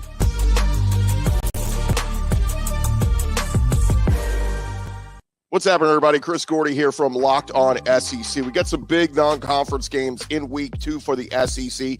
We start with number 20, Ole Miss at number 24, Tulane. A danger spot here for Lane Kiffin, the Ole Miss Rebels. Tulane quarterback Michael Pratt was near perfect last week in that win over South Alabama. Ole Miss, they hung 73 on Mercer last week, but this will be a much tougher test. Ullman Stadium is going to be loud. It's a small stadium, but those New Orleans fans are going to be drunk and fired up. And look, danger spot here for Ole Miss. I think Ole Miss wins in a close one. Quinshon Judkins in that run game wear them down in the second half. But keep in mind, Tulane is just a few months removed from beating the Heisman Trophy winner Caleb Williams and USC in the Cotton Bowl. So a dangerous spot there for Ole Miss. Next up, we got number 23, Texas A&M at Miami. Tough early test for the Aggies. They passed the smell test in week 1 with a ton of offense against New Mexico. The Bobby Petrino experiment appears to be working, but I almost consider this a must-win for Jimbo Fisher in week 2. If they lose this game, guess what's going to happen? You're going to start hearing talk of the buyout money again. Oh, the Petrino experiment's not working. What are they going to do? I think A&M wins, and I think they cover the 4 points out there at Miami. I just feel like Connor Wegman looked so much better last week. 5 touchdown passes. I think he had all of 8 last year. Much better, much improved Texas A&M team. I think they get it done in Miami. Auburn is out at Cal. That one's intriguing. We get to see what Hugh Freeze has in store going out to the West Coast. Jaden Ottey, Cal running back, talking some trash this week about Auburn, but I think the Tigers get it done, especially if their running back Jarquez Hunter is back out there this week for Auburn. And then lastly, the game of the week, it is Texas at Alabama, a rematch of the game last year where Alabama gutted out a 20-19 win, but Bryce Young is gone. Enter Jalen Milroe. We saw him look really good last week as the new Alabama quarterback, but it was against Middle Tennessee State. What does he look like against the speed of Texas? Going to be interesting, especially that Alabama defense going up against those Texas receivers. Quinn Ewers, he was having a day before he got knocked out of that game a year ago. So big game here for Alabama. I think they get it done at home as a 7-point favorite in Tuscaloosa. Look, Nick Saban's only lost 5 games at home since 2010, and 3 of those were special Heisman performances when you consider Johnny Manziel, Cam Newton, and Joe Burrow. If Quinn Ewers plays Heisman-level football, they'll pull off the upset, but I think Alabama wins and wins at home.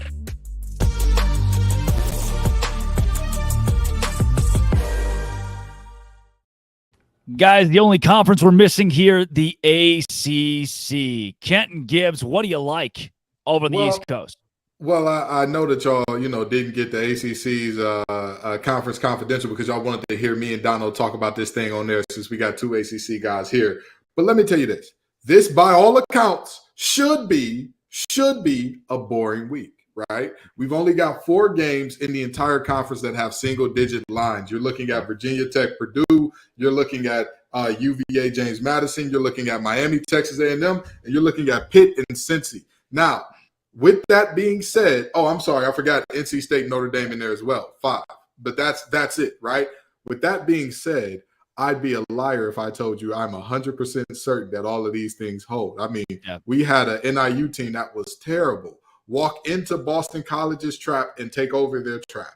That was just embarrassing. And so we look around and we say, well, can Boston College beat Holy Cross? We want to say yes, but are we sure of that? You know what I mean? There's a lot going on there. And then even with these games that do have the single-digit lines, of course, you're looking at a chance for one of the most monumentous upsets in recent NC State history in beating a Notre Dame team that's coming into your house and trying to take food out of your fridge. What are you going to do about it? Virginia Tech headed up to Purdue. What's going on there? What is this team going to look like? Does Pride finally have them together? Can Grant Wells do something? I'll tell you what. I said about the ODU and Virginia Tech game, the team with Ali Jennings will win the game. I'm going to say the same thing about this one. The team with Ali Jennings will win the football game. That's a bad man, that receiver. And the only thing stopping him from being in the Biletnikoff conversation is Grant Wells and health. That's it. Those are the only 2 things that are going to stop him there. Virginia JMU, the best team in the state of Virginia will win. I'm talking about the James Madison Dukes. They will win that football game. I have faith in them to cover that 6.5. We've already talked about Miami, Texas A&M, but Pitt Cincy could get real spicy. Yep. That could get real interesting. You've got Scott Satterfield, a guy who's no stranger to the ACC. Last stop was at Louisville, now coaching against Pitt in this game where we're finally going to get to see, well, last time Pitt had a quarterback, what happened? They were the last ever Coastal team to win an ACC championship. It looks like Narduzzi and the boys got themselves a goer in Phil Dracovic, who's returning home. So the question is, can they beat Cincy and can they blow out this 7-point spread? I think they can. Yeah, Dono, any reason to have an eye on that game or another game over the one occurring at Hard Rock? Well, also, I think North Carolina is going to win, but it's always interesting when a Power 5 team matched up against Appalachian State is favored by 19 points, because we know how that narrative for the Mountaineers has gone over the years, what they did every time. Texas Former A&M. Michigan fan here. Yeah. I've seen it. So it's all. So you look at that. It's like, yeah, is UNC the better team? Is Drake May one of the top quarterbacks in the country? Yes, but the Mountaineers have that kind of history. And I also listen. Two of the biggest games, I think, on the schedule this weekend involve ACC teams, right? We've talked about Notre Dame, NC State. Obviously, I'm going to be all invested, and I'll be at the game at Hard Rock Stadium between Miami and Texas A&M. And that's a really spicy one, guys, because, Chris Gordy, by the way, his bobblehead collection is everything. I was in awe of that. But he fairly brought up the Jimbo Fisher narratives because he's been in College Station. What is this, year 7 for him at College Station, Texas? And if they don't pull off that win at Hard Rock Stadium, folks are going to start talking about that buyout. I don't think there's quite as much pressure on Miami, but it's year 2 for Mario Cristobal. Year 1 was pretty humiliating at 5-7, as was Texas A&M's year last year. Both teams went 5-7 last year. So there's definitely pressure for Miami to look good at home, win the game if they can, and I believe they can win that game. But obviously, for as negative as the Jimbo narratives would be if Texas A&M lose, there would definitely be some Mario Cristobal narratives down in my neck of the woods if the Hurricanes lose that game and look bad doing it. So I think there's a lot of pressure on both sides. Yeah. Dono, let's go to hot seats around college athletics because I've avoided this conversation due to the whole Dave Aranda thing and the Baylor Bears, but we got to go there. First, though, from Nutrafol, Dono. Yes, Nutrafol, my friends. Thinning hair does not have to be your fate, guys. Nutrafol is doing amazing things. If you're tired of that weakening or thinning hair and you want to reach that full hair potential, leading hair growth supplement, Nutrafol, helps you improve your hair growth, visible thickness, and visible scalp coverage. Nutrafol's hair growth supplements use physician-formulated, natural, science-backed ingredients. Their drug-free, patented technology provides consistent, reliable results without compromising your sexual health, guys. Nutrafol supports healthy hair growth from within by targeting root causes of thinning hair. Take the first step to visibly thicker, healthier hair, because for a limited time, Nutrafol is offering our listeners $10 off your first month subscription and free shipping when you go to Nutrafol.com/men and enter promo code LOCKEDONCollege. Find out why over 4,000 healthcare professionals recommend Nutrafol for healthier hair. Nutrafol.com/men with the promo code LOCKEDONCollege. That's Nutrafol.com/men, promo code LOCKEDONCollege. Funniest thing, Kenton, Billy Napier just sent me a LinkedIn request. It's a very updated profile, it seems. Who else is updating their LinkedIn this week? Oh, well, let's start with the ACC since that's where we ended the last segment. Jeff Hafley, brother, update that LinkedIn. Go ahead and let people know. Put that little open to work banner. Go ahead, because Boston College has, they haven't held the same as when Adazio was there. They haven't held the same from when Tom O'Brien was there. They have objectively regressed. Boston College, here's a fun fact about Boston College. They had never lost to UConn nor a group of 5 team previous to Hafley's arrival. Yeah. I'm sorry, not FCS, a group of 5. Yeah, group of 5 in UConn. So, yeah, and he lost to both in back-to-back years, scoring 3 points against UConn. Hafley, brother, go ahead. Hey, listen, I'm going to tell you this. Athletic director, Mr. Blake, you go ahead. Put that purple hiring banner on your profile, because we know in search of head coach qualifications must be a winner. We know it's coming. So let's just go ahead and get the formalities out the way, get the pleasantries out the way. Tell them, hey, Jeff, it's been real. It's been fun, but it ain't been real fun, brother. Go ahead and hit the road jacket. Don't you come back no more, no more, no more, no more. Dono, who do you got? Who's feeling the heat for you? Well, listen, you stole a little bit of my thunder when you brought up G5 Billy Napier. Oh no!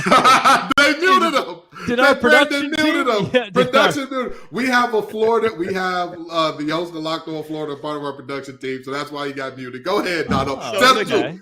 He already knows. And listen, I just get yourself familiar with LinkedIn Jobs, Billy, because I think G5 Billy's going to get a little bit more time there. He's going to get into year 3.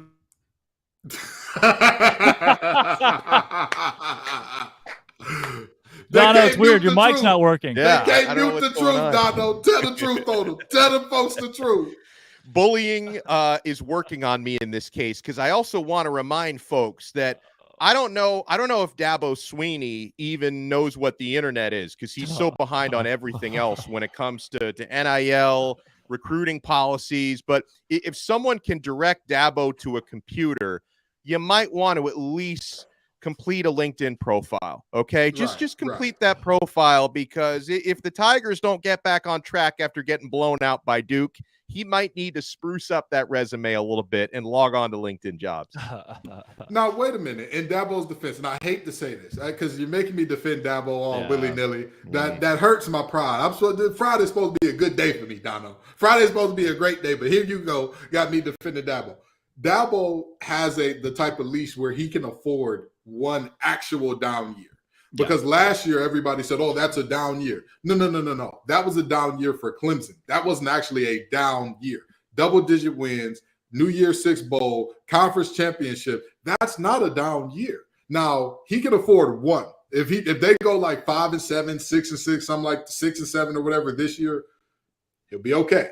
You do that again, and don't worry about it. You know, he don't even got to update his LinkedIn. Just going down there and try coaching those receivers in Tuscaloosa for a while. You know, I know that they got a carousel of former great coaches that are about to get churned back out. So that may be Dabo's fate. But I think for now, his seat is a little warm, but I'm not ready to say it's hot. You know, some of these coaches, their seats are hot as fish grease. I'm looking at you up in Minnesota. They ain't liking rowing the boat, brother. If you don't show and prove something against the teams you got coming up here, you know, you're going to be looking at some problems. So I'm just saying. Throw a little PJ Fleck out there. Yeah, Fleck got to get it. Fleck got to be in on it. I want to, I don't know how to react. How often do you see a head coach cry on the sidelines in the middle of a game? Yeah. I mean, there's the one human side of me that thinks, guy's probably going through the ringer right now. And then the other side that thinks, we can't do that. We cannot cry on our sideline. Butch Jones at Arkansas State actually took a shot at Tennessee fans this week. He was like, oh, yeah, all the pressure on me is not even coming from our fan base. It's coming from, effectively, he insinuated Tennessee. It's like, Butch, everything you could say, you have just done a terrible job, and you cried on the sidelines in a 73-0 loss. Him and Neil Brown are tied for the hottest seat, though Neil is so fired that he doesn't have to cry, because he's just like, all right, all right, where am I going to be? Where am I going to be next? And then maybe the greatest jaunt into the hot seat conversation of all time, Dave Aranda, just not there. And then this week it's like, oh, well, I guess I got to fire him. In the span of 24 hours, it went from, guys won a Sugar Bowl and a Big 12 championship. What are we talking about? To, this could be a 1-5 start. Dave Aranda's gone. Jeff Grimes, the offensive coordinator, is the new interim head coach. And the Big 12 has a couple of guys that are fired after this season. What seemed like a one-seat, hot seat conference is now 2 after Dave Aranda lost to Texas State. But guys, it's time to whip around some of the poppiest, biggest headlines in all of college football. We'll take you around the nation with our czar of Locked On College. We have Heisman. Do we have a Heisman frontrunner already? Is it over in Colorado? Zach Blackerby, let's go.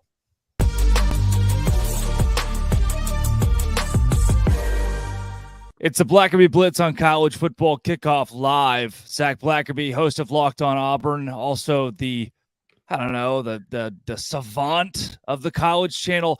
Ooh. Zach, yeah, you're welcome. Checks in the mail. Colorado knocks off TCU this week. Did Deion Sanders just prove that you can take 70 kids out of the transfer portal and win now? Yeah, I think so. Now he's got to do it consistently. And it wasn't just 70 kids. It was 60-something kids and Travis Hunter. I mean, that guy counts as like 10 players with the amount of snaps that he's going to play, and how sustainable is that over the course of the season? I don't know. But right now, I think you can make the case that Travis Hunter deserves the Heisman. That's kind of where I'm sitting with him right now.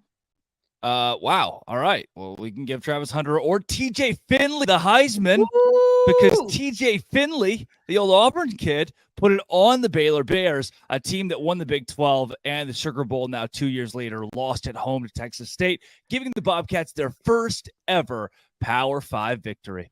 Unbelievable. Yeah, didn't work out at LSU for TJ Finley. Didn't work out at Auburn for TJ Finley. But maybe him going to Texas State was the key to unlocking his potential, because it's been there all along. The guy's ginormous. He's got the arm. I think he's got the attitude. But, man, that was wild. And, hey, Drake, a lot of people were saying that he was going to be the third-string quarterback, or at least the backup when he transferred there. So props to him for winning that battle and then taking it to the Baylor Bears. And you know a few things about that team. I do. I was in the house for a historic upset. It was either him or Malik Hornsby, so a great transfer class at Texas State. Again, proving that you'd rather have 30 juniors in college from a different school than 30 freshmen in a recruiting cycle now in college football. Zach will take it to Ames, Iowa, where where half of the Iowa State football team is no longer on the football team due to a betting scandal, where some were even betting on games they were playing in, including former starting quarterback Hunter Deckers. What do you make of college kids betting on their own games? I mean, it seems like it was so widespread within their locker room. How does somebody not step up and say, hey, guys, not only is this wrong, this is very illegal and much bigger than just football. It's just amazing. I mean, nobody stepped up and said anything, Drake, that there was some kind of like culture of betting within the locker room. Very corrupt, very stupid. Let's just be very clear here how dumb this is. And, yeah, it's really wrecked the program that already wasn't in the best spot anyway. Now, if you are not a college football player, you can go to FanDuel, which is a proud betting sponsor and partner of the Locked On Podcast Network. That's right. Zach, Caleb Williams' dad came out this week and said that if he's drafted number 1 overall and doesn't like where he's going, he'll just come back to college and make even more money through NIL. What do you think about the old John Elway story coming back? Well, he's getting money, from Nissan because of the Heisman House? He's getting money from Dr. Pepper. It seems like that commercial's on my TV every time a football game goes to a commercial break. So I'm sure he's being well taken care of. And I think this is some of the beauty of NIL. I think we saw it most impact college baseball when a lot of guys chose to not go play in the minors for $20,000 a year, when instead they can make $20,000 a year and also have all this access, to the college facilities.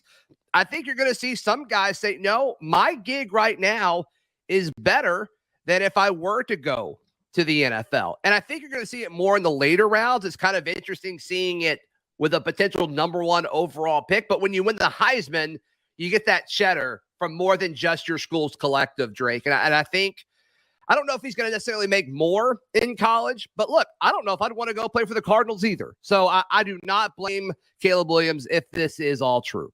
Well, look at Deion Sanders at Colorado. He gets the win at quarterback, and now he's multi-millionaire through NIL, making more money than Joe Burrow's base this season. Does that show, hey, look, we're at an age, the longer you stay in college, the better if you're that guy? Yeah, if you're that guy, it's all about, the name, image, and likeness. I think NIL shifted to, almost some pay for play with all these collectives popping up. But it is more than that. At the core of it, it is still about NIL. And these folks that are making a lot of money, I cover Auburn, Swinney Lee, the best gymnast in the world. She's a gold medalist, for the most recent Olympics. She made a ton of money, but it really wasn't from Auburn. It was from Dancing with the Stars and all these other big brands that partnered with her. And if you're that big, you deserve that sort of money, and you probably have more freedom to do that at the college level than you would in the NFL. Couple more, Zach. We'll take you back out to the South. Clemson Tigers got drubbed by the Duke Blue Devils. Yikes. And Dabo is in Spain without the S. What do we do about Dabo Swinney? I think you got to start asking the question, if he doesn't have the best quarterback in the country, how good of a coach is he actually? I mean, this is a guy who had loaded teams with Taj Boyd, and he was throwing to guys like DeAndre Hopkins and Markevius Bryant, I believe, was on that team as well. Andre Ellington, and they couldn't get it done with that roster. But hey, Trevor Lawrence was really, really good. Deshaun Watson was really, really good. Kind of makes you wonder, if he doesn't have the best quarterback in college football, how good of a coach is he? Chad Morris is on staff. That's all you need to know, Zach. Oh my gosh. Why do people keep hiring him? It doesn't make any sense. Offensive assistant at Clemson. Last but not least, you sent me this name incorrectly when you texted it to me. It's not Jaden Ott. It's Jaden Ott of Cal. The Bears said the name Auburn means nothing. Zach, it's your one Auburn headline of the week. I appreciate it. Are you fearful of the Cal Bears this week? I'm not. I'm actually less fearful after he's kind of shooting his shot. Does he not know that he plays for Cal? This is a team that hasn't had a winning conference record, I think, since 2009. They haven't won a national championship since 1937. Like, what are we doing here? You play for Cal. You were just like not in a conference a week ago because nobody else wanted you. And you're having to stoop to the level of joining a conference where the rest of the schools are 12 hours away from you because you don't really have a say in the matter. So we'll certainly see. It's going to be the latest kickoff in Auburn football history. I think that may impact the Tigers, unfortunately. But look, I'm all for it. We're not going to get a whole lot of opportunities for this. ACC After Dark. How about that? Gross. That's Zach Blackerby, host of Locked On Auburn and the savant, the Locked On College Football Podcast, right here on College Football Kickoff Live.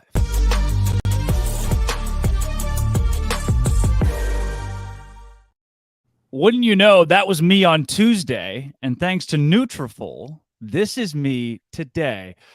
Kenton Gibbs, which of those headlines really sticks out to you? Well, let's forget about the headlines for a minute. Zach saying he wouldn't want to play for the Cardinals either. How much is Locked On paying you, brother? I don't care how bad the Cardinals are. If they want to pay me #1 draft pick money, I'll get on a coconut and shake like a tree for it. I get on a tree and shake like a coconut for it if they needed me to. Had it a little backwards. That type of money dazes and confuses you a little bit, shakes you up. But the headline that was very interesting to me, and I hate to say this, I hate to make it about the Auburn thing because, I don't want to give Zach the satisfaction, but I got to do it. Cal, what are you doing? A player from Cal trash talking anybody? Brother, stop it. Stop it, okay? Unless you're talking like future earning potentials after school, unless you're talking about, hey, we're going to start more startups than you quicker than you can think of, and even then, you might not want to talk to Stanford. What are you doing, brother? You play at Berkeley. I 1,000% agree with Zach. There are certain schools, hey, sit there and eat your food. Cal is one of them. Not only did Cal have to go to a conference 12 hours away in the ACC, but Zach forgot to mention, they're taking a reduced cut. They're coming in literally saying, the ACC basically looked at y'all and said, well, it's 2 a.m., the bar's closing down, and you're the only person left. Come on, I guess, and I'm not saying we've all been there because some of us make better life decisions than that. I'm not going to say which side of that fence I'm on, but you never want to be there. You never want to be that person getting picked last. It's the ugliest and nastiest thing there is. And Cal ended up being that. So maybe, just maybe do something special beyond have Deshaun Jackson on the cover of a game, over a decade ago, as your school's latest highlight in football. Just saying. Yeah. We are close, Kenton and Alex, to my favorite part of the show. And that's where we talk to our Locked On Bets guys who try, at least. But before we get to that, Alex, it's what, 12:49 on a Friday? It feels like game time. It's always game time. Even on 12:49 on a Saturday, if your team hasn't played yet, you get those amazing last-minute ticket deals. Forget planning months in advance, guys. Game Time has deals on tickets right up to the day of the event. Get exclusive flash deals on tickets for football, basketball, baseball, concerts, comedy, theater, and more.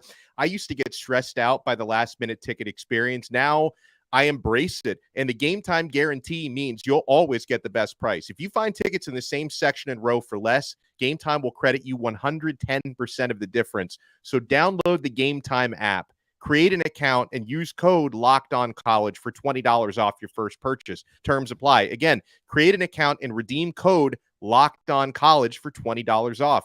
Download Game Time today. Last-minute tickets, lowest price, guaranteed. Guys, last week we laughed and laughed that the level 2 lock of the week was West Virginia plus 20.5. And West Virginia did not cover 20.5. We all had it right, but we take it back to our betting experts we heard earlier from Locked On Ole Miss host Stephen Willis on why he thought the Rebels would cover. And Lee Sterling, your boy Q, Locked On Bets, they see this matchup with Tulane and Ole Miss a little bit differently. What the WTF? How about a top 25 matchup between Ole Miss and Tulane? Both teams come in 1-0 on the young season. FanDuel.com line on this one. Ole Miss minus 7.5 versus Tulane. Break this one down for us, Lee. Yeah, Tulane has been thinking about this game. It's what I call the circle game since they lost 61-21 in 2021. Popular pick last week of handicappers around the country was for South Alabama to knock off Tulane. People don't realize Willie Fritz, amazing coach. He coaches these kids up. They don't get in trouble. They do it the right way. They develop, and they have a home field advantage. How about this? Last 4 seasons, they're 16-4. 16-4 against the spread here at home. Ole Miss can't stop decent offenses, and when Michael Pratt, the Tulane quarterback, is healthy, he is one of the best college quarterbacks in the country. He's their emotional leader here, and it's going to be sold out. They built this small stadium, like 30-something thousand, and every seat will be sold. I think it's going to be a great game, but 7.5 points at home, way too much. I think Ole Miss escapes 34-31, but I'll take the points here in the Green Wave. Oh, man. Yeah, I love it. 30,000 people sell out. Yeah, that'll get Ole Miss here. Half the fans are going to be Ole Miss fans. My level 5 lock of the week, I'll put my toe on it. Give me the Ole Miss Rebels minus 6.5. I think our entire panel is going to agree. I already said it earlier, so I can't disagree, Drake. I did say earlier, I think Ole Miss covers. I think their talent is going to let them pull away in the fourth quarter. So do you put the toe back on if Mississippi State cover? Like, how does that work? I get a toe back. Can't I get a toe back? I don't know if rigor mortis was set in the toe by that point. It'd be. I don't even know what that means, Kenton. I don't even you're using French words now. What are we doing here? Fair enough. This is America. I'll speak American, and I'm going to speak some very plain, locked on level 8 host talk here. The truth is, I don't know why our locked on bets guys want to cost these people money. I don't know what's going on. I don't know if they got an inside deal with FanDuel or something. Like, hey, we'll feed them bad info. Y'all put a little extra in our pot. But boy, I'll tell you what, I don't see. Again, is it possible? Is there a world in the multiverse where Tulane makes that type of game? Sure, but I think the most likely outcome here is that Ole Miss, Tulane plays them close. They keep it close, but Ole Miss just pulls away late, and they pull away enough to where they cover. Yeah, Dono, this feels so, of all of the games they could have chosen. Can I go off and give you my own level 18 lock on a completely different game? Because you guys talked about this earlier. Give me a level 18 lock. We need I didn't get a chance to jump in earlier when you guys were talking about the Georgia Ball State game. And I would agree. I'm not betting on a 42.5 point spread in either direction in this case. But however, if you look a little deeper into the FanDuel numbers, I do think there is a certain bet where I find value in the Georgia Bulldogs, and that's the first half spread minus 22.5. I see that one playing out, fellas, because Kenton, you hit the nail on the head earlier when you talk about, trying to go, picking a team to win a game by 43 points. you're assuming they don't call off the dogs. You're assuming their 2s and 3s and probably 4th stringers who get in that game keep scoring, and that their 4th string defense doesn't take their foot off the gas. That is a fool's errand to try and pick the 4-quarter spread for that game. But Georgia, they're going to have their starters in for at least a quarter for the better part of the first half. I think they're going to be up by more than 23 points at halftime. So I take Georgia minus 22.5 for the first half spread. That is a level 18 lock. Yes. I love it, guys. There are a few in the Big 12 that I really enjoy this week, like Kansas State hosting Troy. I don't think Troy's a bad Sunbelt team, but 16.5 for a home team that I think could win the league. It's one of those 11 a.m. snoozers that ends 31-14. I don't know if it's a total blowout, but they're at least going to cover 16.5. And then I've started as I've picked apart where this league is. The one game that I keep coming back to is Alabama, Texas. So if I do need to pick one game, I've lost my left pinky toe, but it is on ice. I have it right here. If I can reattach it, I will reattach it with my level 18 lock this week.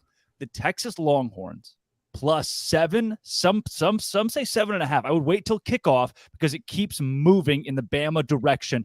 I'm going Texas plus 7.5. My left toe, rusted knife once again in hand, tetanus shot in the other. There it is. There it is. And look, you can see on my left foot, you can see my heels. I have been breaking those in the last few days. Kenton Gibbs, what's your lock of the week? Boy, I know that Rex Ryan is excited to watch this show now. But so I don't have a level 18 lock. I'm not as confident as y'all, but I'll give you a level 9 lock. By the way, for folks watching, it's level 1 through 3 lock, by the way. So these numbers that we're throwing out, completely fanatical, but that's who we are. I've talked about the James Madison and Virginia game already, but I want to dig deeper into that. Last year, James Madison was one of the best run-stopping teams in all of college football. The only team that stopped the run at a higher clip than them or better than they did last year was some team that plays in Athena or Athens or something like that, some Bulldogs or something. I don't know. They're not the Dukes. That's all I know. And that team is going to be looking at a Virginia team that, objectively speaking, the wide receiver talent isn't really there. The best thing that they've got is a running back core that's fairly deep and all that. And when I look at that matchup, I say to myself, 6.5 is generous, because if James Madison wins by a touchdown, they get this thing done. I'm going to give you a direct quote from Tony Elliott last week. Us playing this game is a win. That was his quote about playing against Tennessee last week. Literally, them fielding a team and playing a game was a win. And mind you, with the tragedy that happened, they had not played the last 2 or 3 games of the season. So I understand that. But with that being said, James Madison ain't going to feel sorry for you, buddy. That's not, there's no moral victories. There's no show up and we're happy for James Madison. James Madison going to show up and say, this is our state. We got to prove that this is our state. And we'll see the Dukes do more than put their Dukes up and win this one handily. I love it. 2-minute warning, guys. 30 seconds. Dono, your biggest take this weekend. My biggest take this weekend is that I don't hear Miami getting a whole lot of respect. I mean, I guess it's not too surprised that the Locked On Aggies host is going to pick Texas A&M to cover. Yeah. Chris Gordy, he's caping up for the SEC. He's got Texas A&M covering no problem. I am really, really curious to see how that game between Miami and Texas A&M plays out at 3:30 p.m. tomorrow at Hard Rock Stadium. But, this reminds me, we had a conversation about Colorado and all the new scholarship players. 30 seconds, Dono. All right. Well, Miami's got a much different roster this year, and I think it's going to be a much different game. Kenton Gibbs, he cut into your time. 28 seconds. SEC, this is your weekend to redeem yourself out of conference. If y'all get embarrassed by the Power 5 conferences you play again, y'all got to change the slogan. It can't just mean more if y'all are sitting up here losing to UNC, getting whooped on by Florida State, losing to Miami, losing to everybody and their mama, Utah, without Cam Rising. And don't cut me off, Brandon. You can't have that and say it means more. Boom. The Big 12. Texas Tech beats Oregon. Baylor beats Utah. Texas beats Alabama. The trifecta to cover up a terrible weekend last weekend. And I'm not biased. Neither is Alex Dono of Locked On Canes. Kenton Gibbs of Locked On ACC. And I'm Drake Toll of Locked On Big 12. This has been College Football Kickoff Live. Thank you for making it your lunchtime listen every single Friday.